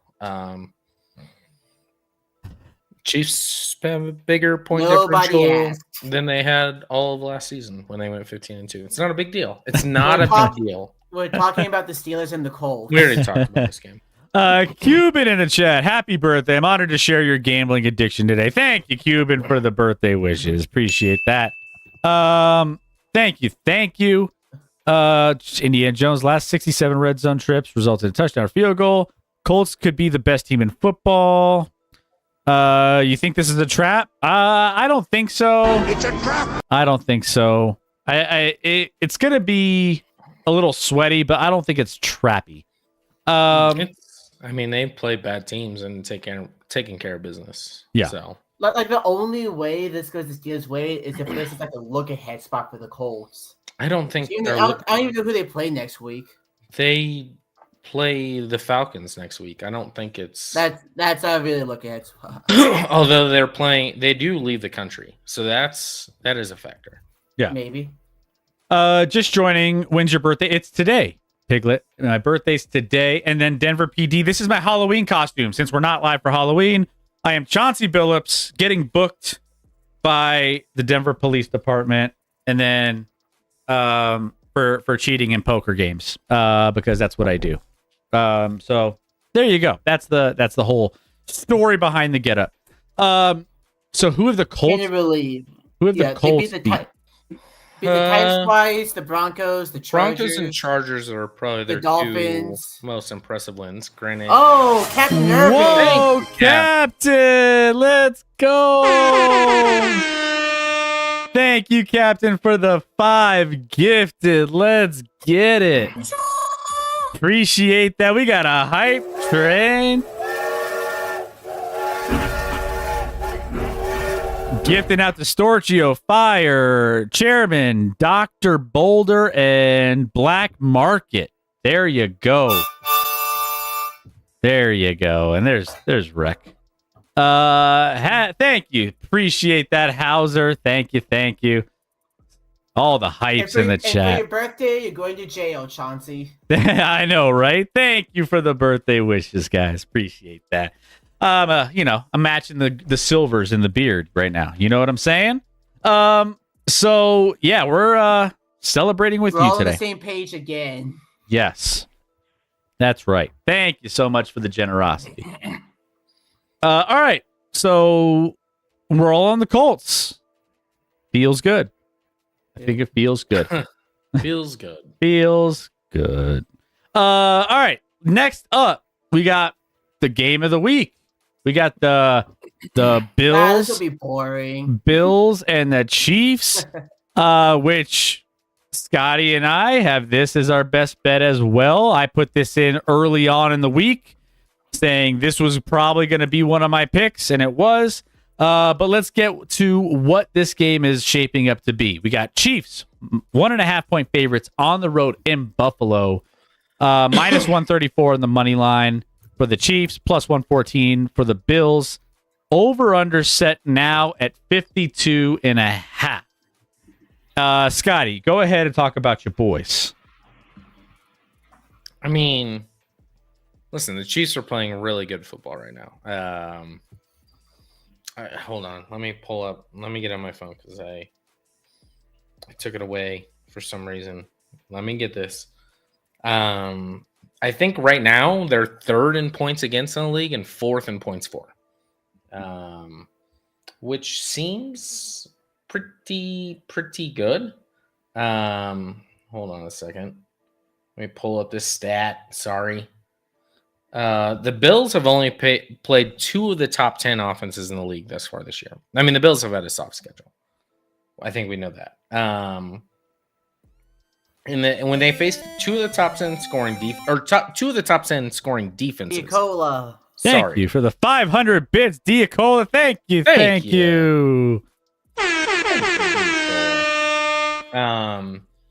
Against 2 of the top 10 defenses, the Bills put up 17 points in both those games against the Patriots and Falcons. They faced 1 of the top 10 scoring offenses, and they gave up 23 and a loss to the Patriots. Chiefs coming in third in points against, fourth in points scored, second best point differential, even though they're 5-3, and they're only getting better. I mean, Rashee Rice, 2 games back, 3 touchdowns. He's been electric. Like the offense, listen, the Chiefs looked ugly for the first half, no doubt about it. On Monday night, but then the second half was just an absolute domination by the Chiefs. So I don't know what Buffalo can do defensively to stop the Chiefs. The Buffalo, actually, one of their biggest weaknesses is the run game, which will be interesting because Pacheco's going to be out likely for this one. He sprained his MCL. He'll be out maybe 2 weeks. We'll see. For the Chiefs, Andy hasn't ruled him out yet, but I'd be surprised if he played this week. So maybe that's a bit of a factor, but Kareem Hunt will still be there. They have their pass catching back. That's the rookie. The pass game is working. The offensive line, even without 2 of their top 3 offensive linemen on Monday night, still play great. And it sounds like they'll get Trey Smith back at guard. And I fully expect their rookie left tackle to come back after the bye week, which they have after this week. I have the Chiefs at minus 1.5 as one of my bets of the week. I don't know if Buffalo can hang. Buffalo's going to have to run the ball great to stay in this game, and they very well could. I mean, obviously James Cook had a great week last week. Their biggest attribute is the run game. It's not the pass game right now because their wide receivers don't separate. Keon Coleman's been a bust. Khalil Shakir is like your number 1. That's not great. That's not going to work against the Chiefs. Chiefs will give up plays, but they don't give up big plays. And I don't know. I just think in this game, KC rolls by probably 10, to be honest. It's a 1.5 point spread. If Chiefs play their A game, they'll win by more than 10. If they play their B game, they'll win by 7 or so. I think that's the separation right now. I just don't believe in the Buffalo defense at all. They lost Ed Oliver, their best interior lineman, really important there last week. He's out for several weeks at least. I just think the Chiefs are playing too well right now for Buffalo. Sergeant, 10th meeting in 6 years, including playoffs. Only other instance was Steelers Raiders in the early 70s.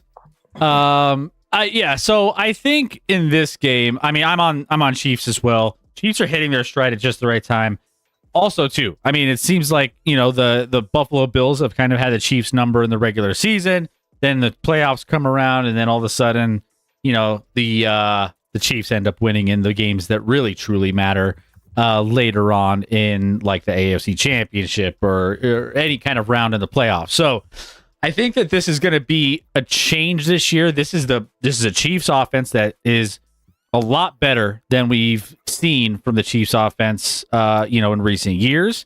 So I think they're going to have a lot better of a start in this game, which I think the Bills will have to kind of come back out of that. Even if the Bills come out and start, punching KC early on in this game, I see KC coming back in that way. So there's a reason why I have the over as well. I got it at 51.5. It's now at 52.5.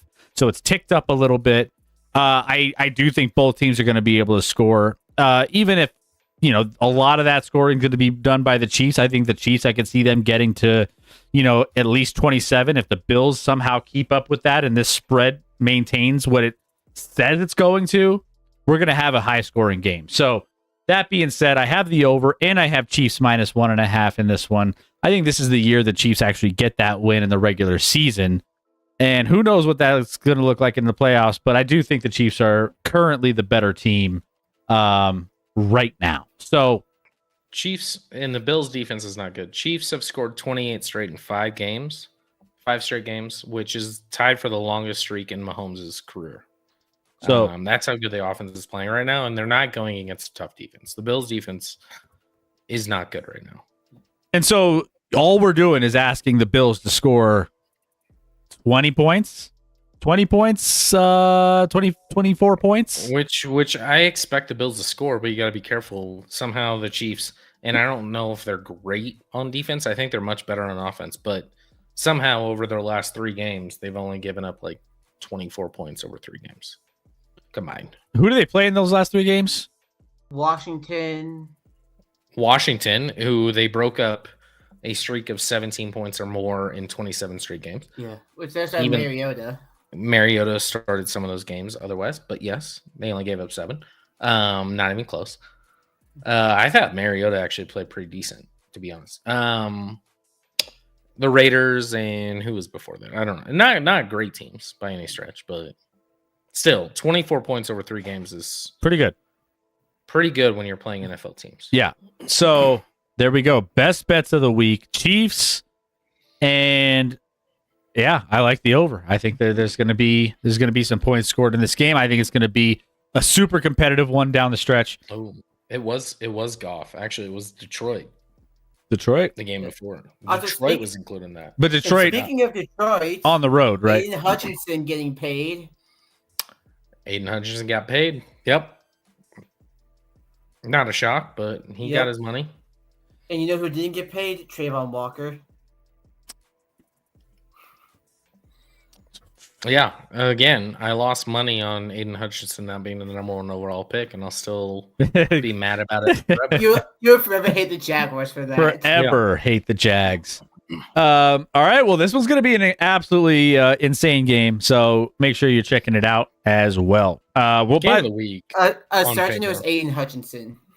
By the way, guys, if you're not part of our Discord, that's not how you spell Discord.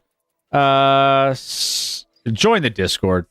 Jump in, because we're going to be talking about these games all weekend long, and even all the other things going on in the sports world during the week. So make sure you tune in there.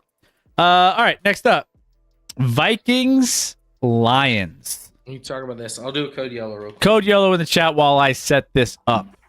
So Vikings and Lions, a little NFC North divisional matchup here. Currently the spread 8.5.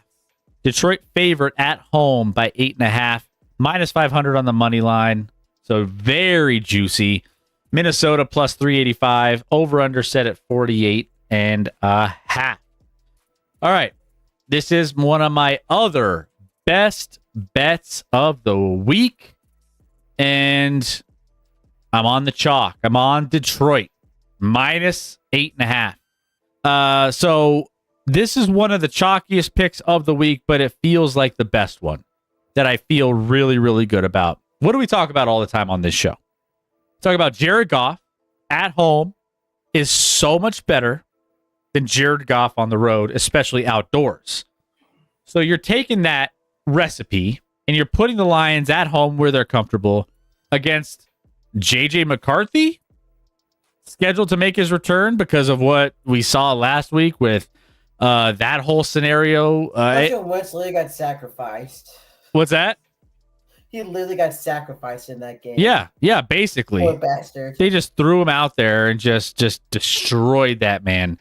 So I just think this is a bad spot. I mean, this is JJ McCarthy's, what is this? His like third road game of his young career? Is this? But his third game period.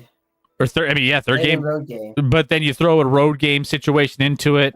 I just think that this is going to be a bad spot. Vikings defense struggled to stop, teams in recent weeks, and I just don't think that they're going to be able to do anything against this potent Lions offense. I mean, Lions should lead this by double digits by the third quarter. I think it should be pretty out of hand at that point, and I just don't like JJ McCarthy's chances of getting a backdoor cover. Like you're asking a young quarterback making his third start here against the Lions team on the road. I just don't see it. So for those reasons, I just think that this is going to be a great spot for you to take the Lions, even with a little bit of a higher number on this one. Honestly, I think that this number should probably be closer to, I don't know. I think this should probably be closer to double digits. I think this should be at least in double digits, in the low double digits. So, yeah, I'm all over the Lions in this one. This is one of my best bets of the week, and they should feel comfortable in this game. Yeah, I did not take it. Like, I know JJ's played before, but there's still the whole thing of like, oh, you get a new quarterback in, how are things gonna look? It's almost like firing a coach. Like sometimes you get that burst of energy, like, oh, we got the new guy in now, things are gonna go well for us. I just don't. Yeah, like I get what you're saying. I just have to stay off of it. The official game, with like a new quarterback coming in, it's like, yeah, I'll pass. So, Scotty, I was just saying that my best bet of the week is Detroit minus 8.5. Asking JJ McCarthy to come back and play against Jared Goff where he's most comfortable and hope for a backdoor cover in this game. I mean, we saw the Vikings. Everyone says that I just don't think that this is a game that they're going to be as competitive in. So, Lions have covered the last 9 meetings with the Vikings. Also have the 6th ranked defense and the 10th ranked offense, and Jared Goff at home is just a monster. So again, JJ McCarthy expected to return to this game. I don't see it. I mean, JJ could have returned 2 weeks ago. They're clearly protecting him for some reason, or the reason is he's not ready. If favorites didn't go 14-2 last week, I would have been on the Lions this week too. I'm just scared off of favorites a little bit this week because I think the Lions is the right side. At home, coming off a bye, I believe they're coming off a bye, right? Yes. Detroit. Yeah. A Vikings team that's playing like garbage right now. I mean, they were so afraid to play JJ McCarthy that they played Carson Wentz. With, broken shoulder or whatever he had. Like I said, they sacrificed him. Well, he already had it, and frankly, he could still play with it, but he's just played bad. So they're like, you might as well move on from that and get it fixed, because it requires surgery in the offseason, no matter what. So clearly, Minnesota doesn't believe in JJ right now. A Lions team that's playing really good football. Again, another team that's been ranked 1 or 2 in most power rankings. At home in the dome. I think the Lions should roll here, but the only reason I didn't pull the trigger is because of how good favorites were last week. It scares me. It scares me too much. Yeah, that makes sense. I mean, I feel like this is like, I don't want to galaxy brain some of these. Like, I feel like I galaxy brained some of them last week where I was like, yeah, that's just too good to be true. I'm just going to I'm just going to skip over it. There's something wrong with it.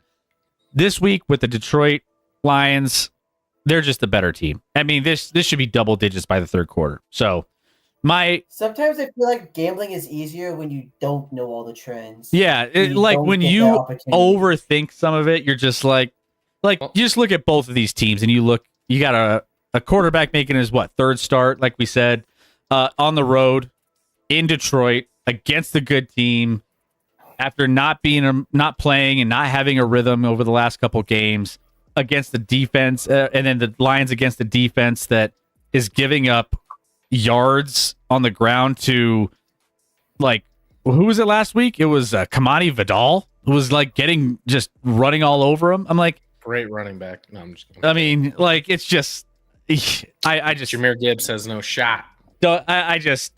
this is, I feel good about it. I feel better than I would have anyway. So there you go. Vikings, Lions. Anything else on this one? Rec? No, Lions are gonna win. Rec, you got anything? No, just brother. Like I'm with you. I can't pull the trigger. Just talking about how, sometimes even though JJ did not look good earlier, sometimes getting like a new quarterback is like getting the new coach. Like get a little burst of energy, make it closer than it should be. No. Yeah. I mean, the last couple years, Chris, and betting wise, I've listened to other podcasts and it's swayed my opinion on some things. And this year, I've just gone with my gut. Yeah. And it's working. It's working better. So I should probably have a podcast over some of these assholes. No, I'm just kidding. You do have a podcast. It's called Action Lab Sports. I do, but no, I'm joking. But like, I've stayed away from listening to things that sway my opinion on betting, and I've just gone with my gut, and it's gone better thus far this year. It could go terribly quickly. I mean, last week wasn't good. I was 1-3. It wasn't a good week. I think everyone sucked last week. To be fair, Yeah, it was a rough week. The favorites, when the favorites win, sharps lose. So that's what happened. But I had one favorite that at least I bet. So I think I had 3 plus. What did I have? 3 games that were plus 3.5, and none were correct. very, very close, even. And then I had the Chiefs minus 10, and they took care of business. But yeah, 1-3 week. I got to do better. We'll do better. Don't worry. Let's see the next game here. Seattle and Washington. Sunday night football. So you will be watching this one live with us here in the Action Lab. Wait. I'm out this Sunday. So we can still do it on playback, Scotty. You can still do it on playback if you want to. You're out this Sunday? I am out this Sunday. I will be traveling for work on a Sunday through Tuesday, weirdly enough. So there won't be a stream, at least here, on Sunday, which I know. It's kind of crazy. You know what? I don't know. I probably can't stream from where I'm going to be. I was going to say, maybe I don't think we can do. NFL games aren't on playback, are they, Rick? No, they're not. But like we can still do like we do on here. Just watch the game. Yeah. So we're gonna the game cast up. So that being said, I know until we make this big enough, Piglet, and I can just quit my job and we can just do this full time. You know, we gotta work on some things on that front. But we're trying. Get your friends to come in and hang out with us and help us grow the stream, and then we can maybe get that accelerated where I can just do whatever we want. But that being said, you have to be part of our Discord and you have to know our socials. So there you go. Socials and Discord is where you want to be because we will make all of our announcements there. I know. We gotta. It's crazy. I get it. But let's just break this one down though. Seattle, 3-point favorites on the road in Washington. Seattle minus 172, Washington plus 144, and the over-under set at 47.5. Scotty, Washington coming off that loss to the your boys, the Chiefs, and Seattle just keeps rolling. Who you got? Another one where I was just like scared to bet because of favorites. I think Seattle's underrated. I think Seattle. I'm debating making a bet on Seattle to win the NFC. Like I think they're playing that good right now. I think Seattle's on the same level as like Indy almost right now. Seattle offensively is playing really good football, and it's kind of similar stories where you have like Sam Darnold and Daniel Jones and all this stuff. Jackson Smith and Jigba's been the best wide receiver in the NFL this year. Weapon there. They played great offensively. They made Houston, who otherwise has looked dominant defensively, look silly on that Monday night game. And Seattle's offense dominated that. So they've had tough tests, and they've proven it there. Washington will be interesting. This is like a huge game for Washington as far as it doesn't get easier after this. I think Washington, I don't know who they have after this, but I know it's tough.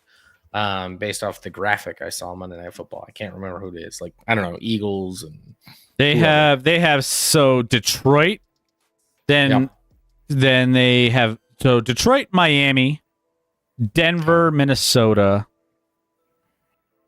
all right, Giants. So it's like it's middle of the. It's not. Yeah, outside of Detroit, it's winnable games. Obviously, we don't know where Jaden Daniels is at, if he's going to play this week. I actually think Mariota played pretty decent football last week, and he played well in his like 2 games he started prior this year. Like the offense hasn't been drastically different, which maybe is a concerning thing. Like, is Jaden Daniels? Is this a sophomore slump? Is it like just what is it with him? But if he's back. This will be a fascinating game. I wanted to bet Seattle, but I'm scared to bet favorites this week based off last week again. So I think Seattle's underrated, though. And Washington, I said before the season, I didn't think Washington was going to make the playoffs after making the NFC title game last year. And that looks like they're trending in that direction right now. Their defense isn't elite. They played pretty well last week, honestly, on Monday night, but it wasn't enough, and the offense couldn't do enough. And now Terry McLaurin, they finally get their best weapon back on offense, and then he re-aggravates it, I guess. Yep. And he's going to be out probably longer than he was before. So he's probably out 3-4 weeks at least after re-aggravating that. But I think Seattle should win this game. I want to bet Seattle at 3. I think they win this game, but again, based off of last week, I'm scared. It's like it's like the roulette wheel, you know. You have to like it just because it hit red, you know, back to back times. It's still an independent spin, Scotty. Every single time, it's an independent spin. But just that's like not how it's worked in sports betting historically, Chris. I know. But like, it's not the same. It's not the same as a roulette spin that's random. But like Seattle, I think is the right side. I don't have this as a best bet, but if I did have a bet, if you told me I have to pick this game, it would be Seattle. It would be Seattle -3. So what? I mean, you talked about Terry McLaurin, Laramie Tunsil. He's questionable. Is he going to be ready after a short week? Then you also have the fact that the Seattle Seahawks have one of the best defenses in the NFL, giving up more than 20 points only once. Washington's defense has allowed 24 plus in 6 of its last 7. Like, you have you look at it and you're just like, I mean, this is why we're feeling trappy this week, because the Colts, yeah, makes sense. You look at it at face value. This game, Seahawks, makes sense. Look at it at face value. Like, we're looking at these games. Detroit should be the side, but you're just like questioning it, and it's just like it's. I think that, again, I try not to overthink some of these ones, but I think Seattle should be the side in this one. It's not one of my best bets, but that's where I would lean if I had a chance. But that being said, you do have a chance. You're just not taking it. I'm just not taking it. Yeah. So you're telling me So you're telling me there's a chance? I just didn't take that chance. I'm just this didn't feel like this was one that I was going to jump on. So, but yeah, I'm with you. It's Seattle feels like it should be the better team here. Canada says, let's just admit that teams are who they are and not overrated, underrated. What do you think? But about they that, are Chris? who we thought they were. Yeah,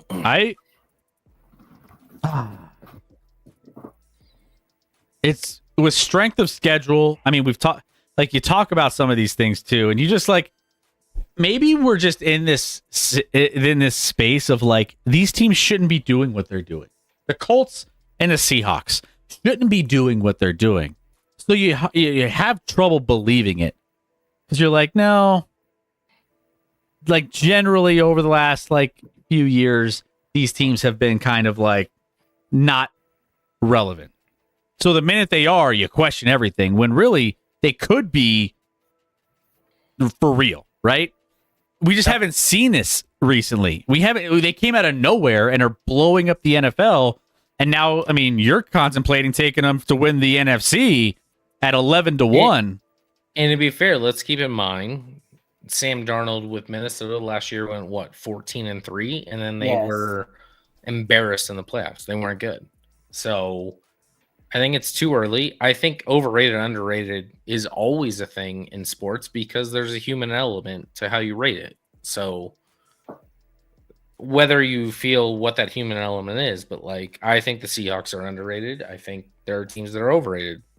Like that's always going to happen in sports, regardless of the sport, because there's a human element to it. And you also want to like truly believe it. Like if Seattle made the Super Bowl, people would be shocked, right? Like if we have a Seattle Denver Super Bowl, that would be the most shocking thing ever. But does that mean we underrated those teams? I don't know.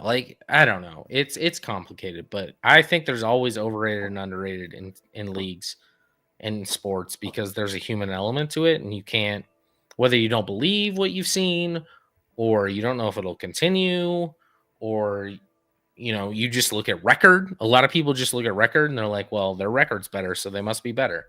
It's not really how it works. Yeah, and Piglet says, but they're not real. That motherfucker back there is not real. Yeah. So I don't know. We're continuing to go on this journey. Canada, we might have overlooked those teams. What is the difference between overlooked and underrated? Is that the same? That feels the same to me. But like overlooked is just like not paying attention. Underrated is you pay attention and you're just not like rating them right. Okay. That makes All right. sense. That's fair. Fair enough. That's fair. So the Seahawks, for real, I think they're underrated, not overlooked. They're not overlooked anymore. That's for sure. All right. This didn't update. Let me get that updated real quick, and I'll get our best bets all into the graphic. Best bets that these people are scared of this week. Just keep that in mind. So while I get that going, are there any other games that we did not cover that you guys are curious about or want to talk about before we wrap up the show tonight? We only covered 6 games. So we're, There's gonna a lot of mismatches this week. There's some good ones, but there's a lot of not so good ones, and even ones that are close. Like I don't know, do we cover Bengals and Bears? Like, I mean, well, they might not have the elite Joe Flacco this week. yeah, Joe Flacco with an AC sprain. They might be going back to the well with Jake Browning. I was almost at AJ McCarron. I'm like, no, he hasn't AJ been there in a while. McCarron. He hasn't been there in a while. Good old Jake Browning. The one I thought about putting in here that I didn't, that I think is kind of intriguing, is 49ers Giants. Yeah, I was just looking at that too. That's the one I debated, but I'm like, the Giants are also 2-6, so like, I don't know, but Giants at home against the Niners, 2.5 point dogs. Obviously, like the Giants like shine has come off a little bit because of the gruesome injury to Scattaboo, whatever you want to say. Scattaboo. It's good. Yeah. Cam got a really bad scattered boo boo there. Yeah. Hopefully, it sounds like he can recover. Like broken bones. I mean, it was a bad one, and he tore a lot, so it might be a long recovery, but it won't be like Alex Smith had a similar injury, but then also like the recovery went very wrong and like immediately, and there was like issues. He almost died. There was infection and all of that. Doesn't sound like that's going to happen. But hopefully he gets back to being, who he is, because he was a fun player at least to cover as a fan of the league. 49ers beat up, lose a game that I don't know if a lot of people saw them losing, even though they're underdogs at Houston last week. And now you go, who's starting for them actually for San Fran? Is it still Mac Jones, or are they? I'll check their they injury report this week. Are they getting back to Brock? Brock Purdy's questionable. Again, I think it's Spider-Man meme, so it doesn't really move the needle for me. But yeah, I just look. Let's see here. The injury report week 9. Mac Jones did have a full practice this week, so it looks like today. Mac Jones and Brock Purdy was limited. Mac Jones should be the starter. Brock was limited with his turf toe. We'll see. Yeah, it's probably, if he's limited, it's probably Mac Jones again. I don't know. The Giants are finally a fun team to watch for the first time in a while. So, and then Scatterboo goes down, and there's also Jackson Darts. I know they've had 2 of their best 3, or at least their most fun pieces go down. But Jackson Dart's still fun to watch.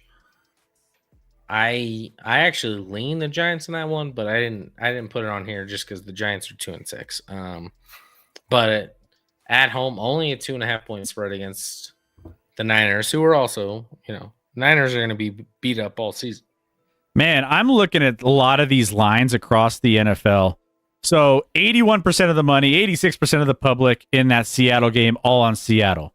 You'll go to a game like what was it? Tennessee and LA Chargers. LA Chargers, 88% and 79% of the money, all on the Chargers at -8.5. Another favorite. Then you go to another one, the Saints and the Rams. 70% of the money, 79% of the public, all on on the Rams, -14.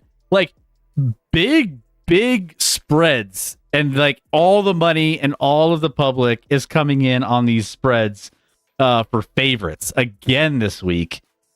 And it's just, that Detroit, Minnesota, by the way, 86 and 80%, all on Detroit. There's a lot of favorites on big spreads that are all coming through again this week. The favorites won last week, so people are pounding them again, thinking like, oh, everyone else is trash. And it'll be interesting to see what happens this week. I'll be monitoring like favorites versus underdogs and what the record is there. I do have the Saints as one of my picks of the week. Yeah, go ahead. Don't love it. There's nothing to love there. It's a 14.5 point spread. Rams coming off a big win against the Jags. Coming back from, across the pond. They had the bye last week. They did have a bye. I just don't think they're going to take this game seriously. I don't know who's going to even start for the Saints. Tyler Shuck. It's confirmed. Yeah, Tyler Shuck's going to start. I don't know if that moves the needle, but like at 14.5, I kind of just feel like, especially after last week, I'm going to take a 14.5 point dog and see what happens. Do I have anything to believe in with the Saints? Not really. No, but maybe the Rams, the Rams will win this game, but maybe they don't have to pour it on. They got to win by more than 14. So Saints, hang in there. Don't fuck it up. Let's They're gonna just fucking keep up. a game close a little bit and lose by like 10. Lose by 10. All right, Saints. Yeah, and then you have another one here that we didn't talk about. Yeah, Miami tomorrow night against the Ravens. I think Miami plays better on like national TV. That's part of why I made this bet. I feel like they play better when they're on like a Thursday night, Sunday night, Monday night. They show up a little better. I know Lamar's coming back, and everyone's like, "Oh, Lamar's coming back. Let's just pour money on the Ravens." But let's not forget the Ravens defense still kind of sucks. And by still kind of sucks, they do suck. I think the Dolphins will move the ball here. I think this game will be within a score. I really do. I don't think the Ravens are as good as people think, even with Lamar coming back. And Lamar, probably a rust factor. He's not a natural thrower of the football. So the fact that he hasn't been playing for 4 weeks or whatever it's been, I think that's a big issue with a guy that's not a natural throw of the football. More so than and is he going to run a lot after his injury? I don't know. I'm still confused how a guy misses like 3 or 4 weeks, can't play Sunday, but then can play Thursday. That makes no sense to me. It's kind of strange. Like the 3 to 4 day difference is bizarre to me. And the NFL is looking into that. Maybe the Ravens get fined for an injury report. It is what it is. But like, no one's betting on Miami. I'm sure all the money, Chris, if you want to look at that, is on Baltimore. I like Miami plus 7.5 to keep this close. 61% of the public, 59% of the money on Baltimore. That's lower than I thought. But yeah, But still all it's leaning Baltimore on those. Yeah, at 7.5. At 7, I probably wouldn't bet it. 7.5, I like it. Little extra, you know, that hook. It's a big half point right there. That hook. Captain Urban says 4-0 week inbound for you guys. Let's go, Captain. Yes, sir. May we all get channel on Discord to leave our 12 plus leg parlays of the day. You could. You all get all your 12 plus leg parlays. Cuban. Cuban said he only does 17 leg parlays, which is super smart. Yeah.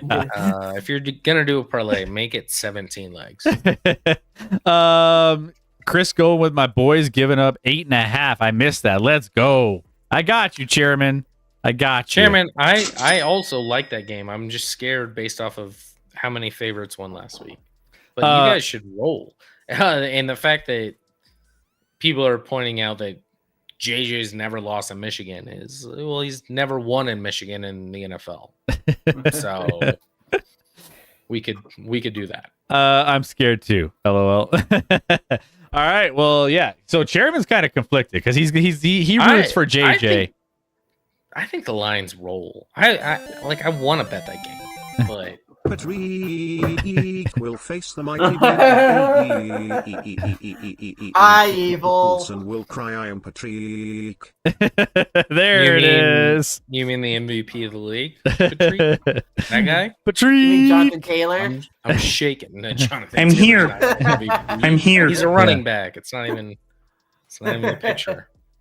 Yeah. Thank you, Evil, for the 100 biddies as always. I always love to hear Patrick in the chat. You know, it always brightens my day. So thank you. All right. So these are our best bets. So yeah, Indy minus 2.5 and Casey minus 1.5. Both are going to be entered into our super picks at the bottom there. That's the record for our super picks. And then we also have the other bets that we looked at already within the KC, Detroit, New Orleans, and Miami that you just talked about, Scotty. So those are our best bets of the week. That's what we're going with. And we'll see how those turn out this week. As Captain Urban said, we're going 4-0 on all of our picks. So make sure you guys are chilling with us all through that. We will also be giving updates within our Twitter and our Discord on how we're going to be streaming Sunday. Most likely it's going to be Scotty and Rec because I will be out of town. So that might be over on our playbacks. Playback. Rec, you will be able to set up that through our Action Lab account, correct? Yes. Okay. Just like I was able to set up the piracy for you. Okay. I mean, what? Huh? So that's where we're going to be. We're going to be on playback for our Action Lab Sports channel this Sunday for that. So make sure you guys stay tuned. I think, do we have a exclamation point live? Yeah, there it is. Yeah, I put it in the chat. Playback.tv. If you don't have an account, make sure you go click on that link and create an account. We'll make some update in our Discord, in our Twitter, to make sure you guys know exactly how to jump in and join Scotty. And I will probably be joining in the chat from a distance. So we'll have a great time watching that game. But that being said, we can't wait to see you this weekend. So that'll be a lot of fun. So Yes, sir. Cannon in the chat. So we've gone through games 1 through 5 in the World Series. What 2 games are left? 6, 7. 6, 7. that's right. 6, 7. Crazy. You know what? I did see a meme this week that was like, oh, all the adults now are like 6, 7, so stupid. And then back in the day, it was like, oh, what'd you say? Was I? I'm like, that's fair. That was maybe worse, actually. That's amazing. It's so true though. It's like, it is what it is. Shit's dumb with kids. But yes. By the way, Chairman saw the 6, 7 thing. Yeah, some people have pulled out a 6, 7 celebration on their touchdowns. It's happening. It's a thing, Chris. Yeah, why it's a thing, nobody knows. I went to a hockey game last week, and every time they were showing like kids in the stands during the commercial breaks, all the kids were doing that celebration thing. Yeah, I thought the Avs last night were gonna score 6 or 7, and then got 8. So kind of ruined it. 6, 7. Cuban and I say happy birthday to Chris. Thank you so much, Medusa, and then also thank you, Piglet. Like, Rec, I see the Venmo thing, so thank you, Piglet. Appreciate that. Awesome. What's the Venmo thing? Just saying. I don't know about a Venmo. Buying them off. Thank you so much. Appreciate that. That is Also, it looks like you're losing this week in fantasy, Scotty. too Probably. thoughtful. Somebody's on the chat. Too thoughtful. Finally get Lamar back, so we'll see. But I also bet against him, so It's for a birthday drink. Thank you, Piglet. Thank you. I will put it to good use. That's Very for kind. sure. Yes. Very kind. That is Chris, split that revenue with me. split that. I'm kidding. You enjoy that, Chris. You wherever you're going, you buy yourself a drink. Where are you going? Where are you going? I'm going to Boston. Why do you always go to Boston? Like, regardless of company. Seriously. You change companies and you always go to Boston. Seriously, I was like, I thought I got away from going to Boston and I didn't have to do it anymore. And here we are. They're like, oh, there's a convention that we want to be represented at. So here we go. Let's go to Boston. I'm like, what? I thought I outgrew Boston, and here I am. Well, you've outgrown nothing with those sunglasses. No, yeah. Now I got the creepy, circle eye going on, like the Terminator. I can just go like that and, show you guys what's up. Guys, we are going to send you over. Happy Halloween, by the way. Have a safe and happy Halloween. Coming up on Friday, we'll be trick or treating, Scotty, and with our kiddos. But all of you guys, be safe out there. Yeah, I always love those memes, by the way, that they're like, oh, be careful out there. There's some sick people, and that put stuff in your kids' candy, and it's like Raiders tickets or something. Yeah. That would be. Like, be careful out there. There's some sick people.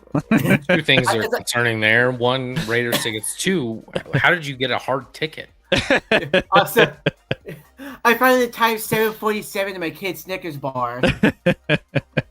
Chairman Tell Scotty's wife to be safe out there while Scott watches the World Series. I will be trick or treating as well. But yes, Yeah, it'll be trick or treating while the Blue Jays win the World Series, as Maybe. Joe Quill is guaranteed. maybe, Uh. but I'll be out trick or I'll be treating. rolling with Joe Quills for that game. I'll also be streaming Game 6. There you go. Go. Shout out to Rex streaming Game 6. Playback. Can you playback on the playoffs? Yes, yeah, I can do playback for baseball and basketball. I'm not gonna Just lie. Playoffs was different. If but- it goes to Game 7, let me look at. I mean, if it goes to Game 7, maybe Game 7's on Saturday. if it will be on Saturday. Also, as basketball fans, how is it weird that there's not 5 days in between every game? Yeah, there's that. I mean, it's Nuggets rolled, by the way, tonight, crushed. Yep. I guess I know That's- Memphis was in a tight battle. Did that's they come through? 10. They did 114-113 in Phoenix. Piglet says she'll go to Boston for me. Yeah, you could jump in on my spot all day, every day. I'll take that. Thank you, Evil, for the bits. Diacola, thank you for the 500 bits. Captain, thank you for the 5 gifted subs to the community.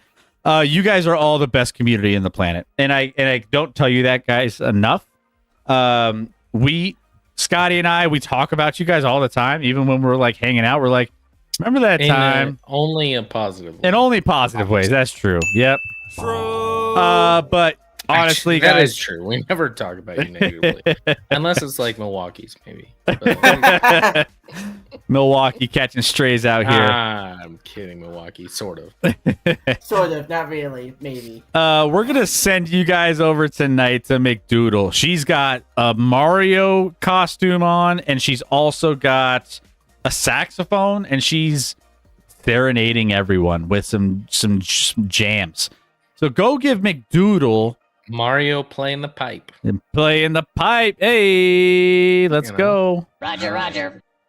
You know, it's those mushrooms, those magic mushrooms that, we end up, Hopefully- you know? Hopefully she's taking some mushrooms. Yeah. That'd be more fun. yeah. Is that what you're gonna be doing during the alcohol stream? I've never taken mushrooms. I don't think I'll start now. Too old for that. Well, I didn't plan to start alcohols now, but here we are. Cuban, you are the best. You guys are the best at interacting with the community. That makes us that Appreciate it, Cuban. that makes us feel good. That's Chris, what we try to do. Chris, again, we gotta meet up with Cuban soon. Yeah, no, Cuban, let's catch a Nuggets game. Cuban, I'll text you. We'll make it happen. So that being said, have a great night. Go give McDoodle some love between now and Sunday when you're hanging out with Rec and Scotty on playback, or next Wednesday when I'm back and we're all here. Go be a good person. Go live in the moment. We don't do that enough. Put the phone down. Enjoy the people and things around you. I will be in the Discord chilling with you guys all through it, and be a good person. Again, great show, guys. Thank you. Happy birthday. Thank you so much. Appreciate that. Love. Scotty, what else you got for him? Yeah, I'll follow that up. Happy birthday, Chris. Thank you. It Thank was a you. good one. Whatever you did today, I don't know. Or moving forward. But congrats on making it to 38. You did it. Yep. You did it. Granted, you're in prison because you're Chauncey, but Yeah, my Chauncey, it's all good. Never wear sunglasses again on the stream. It freaks me out, but it's Halloween. It's okay. Yep. But It's otherwise, it's okay for me to be scared. enjoy your trip to Boston. Appreciate you all in the chat. Always fun every single time. So love you guys. Have a great rest of your week. Great Halloween. Great weekend. All those things. Love you guys. Bye, everybody. Obviously, the Dodgers lost because of their manager. Managers in baseball are everything. Can't believe Dave Roberts forgot what to do today after doing so well for the last 5 years when he won.